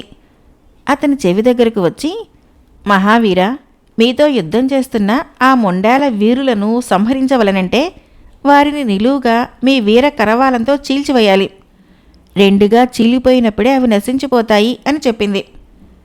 విజయసింహుడి పదునైన కరవాలము వేగంగా గాలిని చీల్చుకుంటూ తనను సమీపిస్తున్న మొండాలను నిట్ట నిలువుగా చీల్చింది. మరుక్షణము ఒక్కొక్క మొండెము సంహారమైతూ వచ్చింది. ఒక్కసారిగా మృత్యుదీవులో ద్వారానికి వేలాడుతున్న శిరస్సులు మాయమైపోయాయి. విజయసింహుడి శిరస్సు మొండానికి అతుక్కుంది. అక్కడ మృత్యుదీవిలో వేలాడుతున్న శిరస్సులు మొండాలు కతుక్కున్నాయి. వారంతా విజయసింహుడికి నమస్కరించి, మహావీర, మీకు జయం జయం అంటూ విజయసింహుడికి కృతజ్ఞతలు చెప్పుకున్నాయి. మృత్యుదీవి ద్వారం తెరుచుకుంది. మృత్యుదీవిలోకి అడుగుపెట్టాడు విజయసింహుడు. ఒక్కసారిగా లోపలికి అడుగుపెట్టిన విజయసింహుడు దిగ్భ్రాంతికి గురయ్యాడు. ఆ గుహ మధ్య భాగంలో పెద్ద అగ్నిగుండము. ఆ అగ్నిగుండం పైన గాలిలో తేలుతూ స్వర్ణ ఖచ్చిత ఖడ్గం, మంత్రఖడ్గం, దివ్య ప్రభలతో విరుగులు విరజుమ్ముతూ ఉంది. ఆ మంత్రఖడ్గానికి ఎదురుగా నిలువెత్తు పరమేశ్వరీదేవి విగ్రహం. వెన్నెల కనిపించగానే మణిమేఘన నిజరూపంలోకి వచ్చింది. చుట్టూ చూసి విజయసింహుడికి దగ్గరగా వచ్చింది. ఆ గుహలోపల ఒక్కసారిగా గాలి దుమారం మొదలైంది. ప్రచండమైన గాలి. ఆ తాకిడికి విజయసింహుడు మణిమేఘన తూలి ముందుకు పడబోయారు. అగ్నిగుండంలో అగ్నికీలలు గుహను చుట్టూ మండుతున్నాయి. సుకుమారమైన మణిమేఘన దేహము కందిపోతున్నది. విజయసింహుడు మణిమేఘనను పరమేశ్వరీదేవి విగ్రహం దగ్గరకు తీసుకుని వెళ్ళాడు. చేతులు జోడించాడు. తల్లి పరమేశ్వరి, నీ సమక్షంలో ఈ గాంధర్వ కన్యను నీ రక్షణకు అర్థిస్తున్నాను. ఈ భక్తురాల్ని కరుణించి రక్షనివ్వు. నాకు ఏమైనా జరగని ఈ గంధర్వ కన్యకు శాప విముక్తి కలిగించే మార్గాన్ని సూచించు అంటూ వేడుకున్నాడు. అప్పటికే మణిమేఘనను అగ్నికీలలు చుట్టుముట్టాయి. పరమేశ్వరీదేవి కళ్ళు తెరిచింది. మణిమేఘన చుట్టూ వలయం ఏర్పడింది. విజయసింహుడు ఆ దృశ్యాన్ని చూసి సంతోషించి, ధన్యుడిని తల్లి, ఇక ఆ మంత్రఖడ్గాన్ని సాధించి తీరుతాను. నువ్వే మాకు ఈ సకల లోకానికి రక్ష అంటూ గుహకు వేలాడుతున్న ఇనప గొలుసును పట్టుకొని వేగంగా పరిగెత్తి గాల్లోకి లేచాడు. మంత్రఖడ్గాన్ని అందుకునే ప్రయత్నం చేస్తున్నాడు. ఒకవైపు ప్రచండమైన గాలి, మరోవైపు శరీరాన్ని చుట్టుముట్టే అగ్నికీలలు. అయినా పట్టు విడవకుండా మంత్రఖడ్గాన్ని అందుకునే ప్రయత్నం చేస్తున్నాడు. మంత్రఖడ్గాన్ని అందుకొని అగ్నికీలలు ఉన్న అగ్నిగుండానికి ఆవల పడిపోవాలి. లేదంటే అగ్నిగుండంలో పడితే తాను బూడిదగా మారటం తథ్యం. మంత్రఖడ్గము విజయసింహుడి చేతికి వచ్చింది. కానీ సరిగ్గా అగ్నిగుండం మధ్యలో ఉండిపోయాడు. ఆ దృశ్యాన్ని చూసిన మణిమేఘన కదిలిపోయింది. ఆమెలోని విజయసింహుడిపై మొలకెత్తిన ప్రేమ, అతడు తన కోసమే ఈ సాహసం చేస్తున్నాడన్న భావంతో ఆమె హృది కదిలింది. మహావీర, నీ ప్రాణాలు పదిలం, మంత్రఖడ్గం వదిలేసి అని అరిచింది. తన ఎదురుగా ఉన్న పరమేశ్వరీదేవి విగ్రహం వైపు చూసి చేతులు జోడించి, తల్లి, నేనెవరో నాకు జ్ఞప్తికి రావటం లేదు. నేను మొదట చూసింది ఆ వీరుడినే. నన్ను కంటికి రెప్పలా కాచుకున్నాడు. నా ప్రాణం తీసుకొని ఆ వీరుడిని రక్షించు అని వేడుకుంది. మంత్రఖడ్గంతో విజయసింహుడు అగ్నిగుండంలో పడిపోయాడు. మంత్రఖడ్గం అగ్నికీలలకు ఆహుతి కాకుండా మంత్రఖడ్గాన్ని గాల్లోకి లేపి పట్టుకున్నాడు. మణిమేఘన ఆ దృశ్యం చూసి స్పృహ కోల్పోయింది. ఒక్కసారిగా ఆ మృత్యుదీవి ఊగిపోయింది. అగ్నిగుండంలోని అగ్నికీలలు మాయమైపోయాయి. మంత్రఖడ్గము అతని చేతిలో దగదగా మెరిసిపోతోంది. విజయసింహుడు పరమేశ్వరీదేవి విగ్రహం ముందు మోకరిల్లి, అమ్మ, తల్లి, లోకరక్షకి, నీ దయచేత మంత్రఖడ్గాన్ని సాధించాను. మణిమేఘనకు శాప విమోచనం కలిగే మార్గాన్ని సూచించు తల్లి అని వేడుకున్నాడు. విజయసింహ, నీ సాహసంతో, మంచితనంతో, వీరత్వంతో మంత్రఖడ్గాన్ని సాధించావు. ముందు ఈ మంత్రఖడ్గంతో మణిమేఘనను శిల్పంగా మార్చిన మాంత్రికుడి దుర్జనుడిని సంహరించు. దుష్టమాంత్రికుడి సంహారంతో మంత్రఖడ్గం పవిత్రమవుతుంది. అనంతరము నా పాదాల చెంత ఉన్న మంత్రజలంతో మంత్రఖడ్గాన్ని అభిషేకించి ఆ మంత్రజలాన్ని మణిమేఘన శిరస్సు మీద చల్లు. నిన్నిక్కడి వరకు తీసుకొచ్చింది బటాసురుడు అనే దుష్టశక్తి. ఇదంతా దుర్జనుడి దుష్టపన్నాగం. నిన్ను మంత్రాక్షికి బలి ఇచ్చి మంత్రఖడ్గాన్ని, మణిమేఘనను స్వంతం చేసుకోవాలనే దురాలోచనతో ఉన్నాడు. వెళ్ళు, వాడిని సంహరించి విజయుడివై తిరిగిరా. అప్పటి వరకు మణిమేఘన నా సంరక్షణలోనే ఉంటుంది. ఒక్క విషయం, వెలుగురేఖలు భూమి మీద పరుచుకోకముందే దుర్జన సంహారం జరగాలి చెప్పింది పరమేశ్వరీదేవి. మీ ఆజ్ఞను శిరసావహిస్తాను అంటూ మంత్రఖడ్గాన్ని వరలో పెట్టుకున్నాడు. విజయసింహ, ఇదిగో మాయా మణిమేఘన అంటూ విగ్రహము తన చేతిని ముందుకు చూపించింది. అక్కడ మణిమేఘన ప్రత్యక్షమైంది. ఇద్దరు మణిమేఘనలు. మాయా మణిమేఘనతో మంత్రఖడ్గంతో బయటకు నడిచాడు విజయసింహుడు. దుర్జనుడు మంత్రాక్షి ముందు నిలబడి ఉన్నాడు. మంత్రాక్షి నిలువెత్తు విగ్రహం ముందు హోమగుండము, నిమ్మకాయలు, పసుపు కుంకుమ, విజయసింహుణ్ణి బలి ఇవ్వటానికి అన్నీ సిద్ధం చేస్తున్నాడు. మాంత్రికుడికి తెలుసు విజయసింహుడు విజయంతో తిరిగి వస్తాడని. అతను అనుకున్నట్లుగానే సరాసరి గుహలోకి వచ్చింది బండరాయి. ఆ బండరాయి మీద విజయసింహుడు, మణిమేఘన ఉన్నారు. విజయసింహుడి వైపు చూస్తూ, విజయసింహ, అనుకున్నది సాధించావు. మోకరిలరా మంత్రాక్షి ముందు అన్నాడు మునిరూపంలో ఉన్న దుర్జనుడు. కనిపించుచున్నది మునిరూపము, పలికినది మాంత్రిక స్వరము అన్నాడు విజయసింహుడు. మునిరూపంలో ఉన్న మాంత్రికుడికి తాను చేసిన పొరపాటు ఏమిటో బోధపడింది. కానీ ఇది తన గుహ, మంత్రశక్తుల చేత దిగ్బంధించబడిన గుహ అన్న అహంభావం ఎక్కువైంది. వెంటనే దుర్జనుడు తన నిజరూపంలోకి వచ్చి వికటాట్టహాసం చేస్తూ, తెలివైన వాడివిరా అంటూ బండరాయి వైపు చూశాడు. బండరాయి బటాసురుడిగా మారాడు. దుర్జనుడు తన మంత్రదండాన్ని గాలిలోకి దిప్పాడు. వెంటనే గుహద్వారము పెద్ద బండరాయితో మూసుకుపోయింది. ఎక్కడికి పారిపోలేవురా, సరాసరి యమపురికి నీ పైన వికటంగా నవ్వుతూ అన్నాడు దుర్జనుడు. మృత్యుదేవిని జయించి మంత్రఖడ్గాన్ని సాధించాను. నిన్ను మృత్యువు చెంతకు పంపించడం నాకు కష్టమేమి కాదు అన్నాడు విజయసింహుడు. దుర్జనుడు తన మంత్రదండాన్ని గాల్లోకి లేపగానే కరవాలంగా మారింది. విజయసింహుడు వరలో నుంచి మంత్రఖడ్గాన్ని తీశాడు.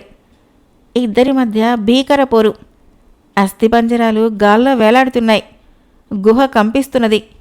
ప్రేతాత్మలు, దుష్టశక్తులు సైతం భీతిల్లాయి. దుర్జనుడు కళ్ళు మూసుకొని కరవాలాన్ని పాముగా మార్చాడు. విజయసింహుడు మంత్రఖడ్గాన్ని గండభేరుండ పక్షిగా మార్చాడు. గండభేరుండ పక్షి దాటికి పాము మాయమైంది, తోక ముడిచింది. తన శక్తులన్నీ విజయసింహుడు ముందు, మంత్రఖడ్గం ముందు నిర్వీర్యం అయిపోతున్నాయి. ఉన్నది ఒకే ఒక మార్గం. వెంటనే మణిమేఘనను తన వైపుకు లాక్కున్నాడు. విజయసింహ, నీ ప్రాణాలు ఉన్నది ఈ చిన్నదానిలోనే కదా. ఆ మంత్రఖడ్గాన్ని నాకు అప్పగించు, లేదంటే ఈ చిన్నదానికి అంటూ తన కరవాలాన్ని మణిమేఘన గొంతుకు దగ్గరగా పెట్టాడు. విజయసింహుడు నవ్వాడు. మాంత్రికుడు వివేకాన్ని మరిచి మంత్రాక్షి హెచ్చరికను విస్మరించి మణిమేఘన శిరస్సును కరవాలంతో నరికివేశాడు. మరుక్షణమే మణిమేఘన మాయమైపోయింది.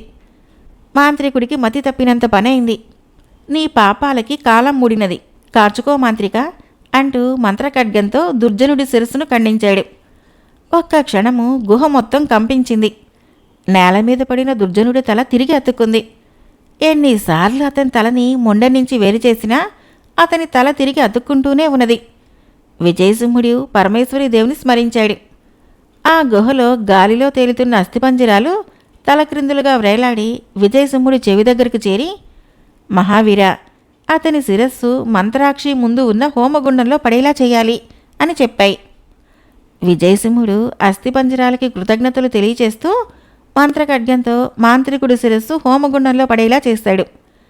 మరుక్షణము పెద్ద పెద్ద శబ్దాలతో గుహ నేలకూలింది. ఆ శిథిలాల క్రింద మాంత్రికుడి దేహం. ఆ దుష్ట మాంత్రికుడి సంహారం పూర్తయింది. దుష్టశక్తులకు నిలయమైన ఆ ప్రాంతమంతా భస్మీపటలమైంది. అస్థిపంజరాలు మానవ రూపంలోకి వచ్చి తమకు పూర్వరూపం కలిగించినందుకు కృతజ్ఞతలు చెప్పాయి.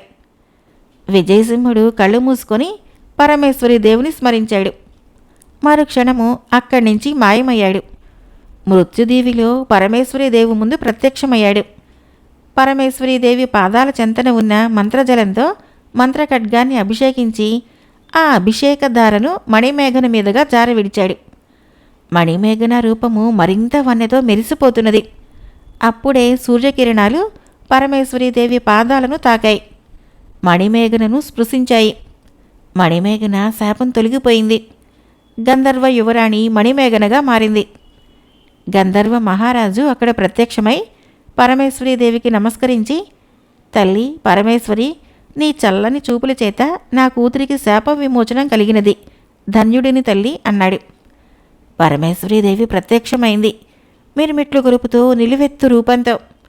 అందరూ చేతులు జోడించారు. నీ కూతురికి శాప విమోచనం కలిగించినది, దుష్టమాంత్రికుణ్ణి సంహరించినది ఈ మహావీరుడే చెప్పింది పరమేశ్వరీదేవి. గంధర్వరాజు విజయసింహుడి దగ్గరికి వచ్చి, మహావీర, కృతజ్ఞుడిని, ఏం కావాలో కోరుకో, గంధర్వలోక సంపదలో సగభాగం నీకు ఇచ్చేస్తాను. ఈ మంత్రఖడ్గాన్ని మా కానుకగా స్వీకరించు అన్నాడు. మీ ఔదార్యానికి శిరస్సు వంచి నమస్కరిస్తున్నాను.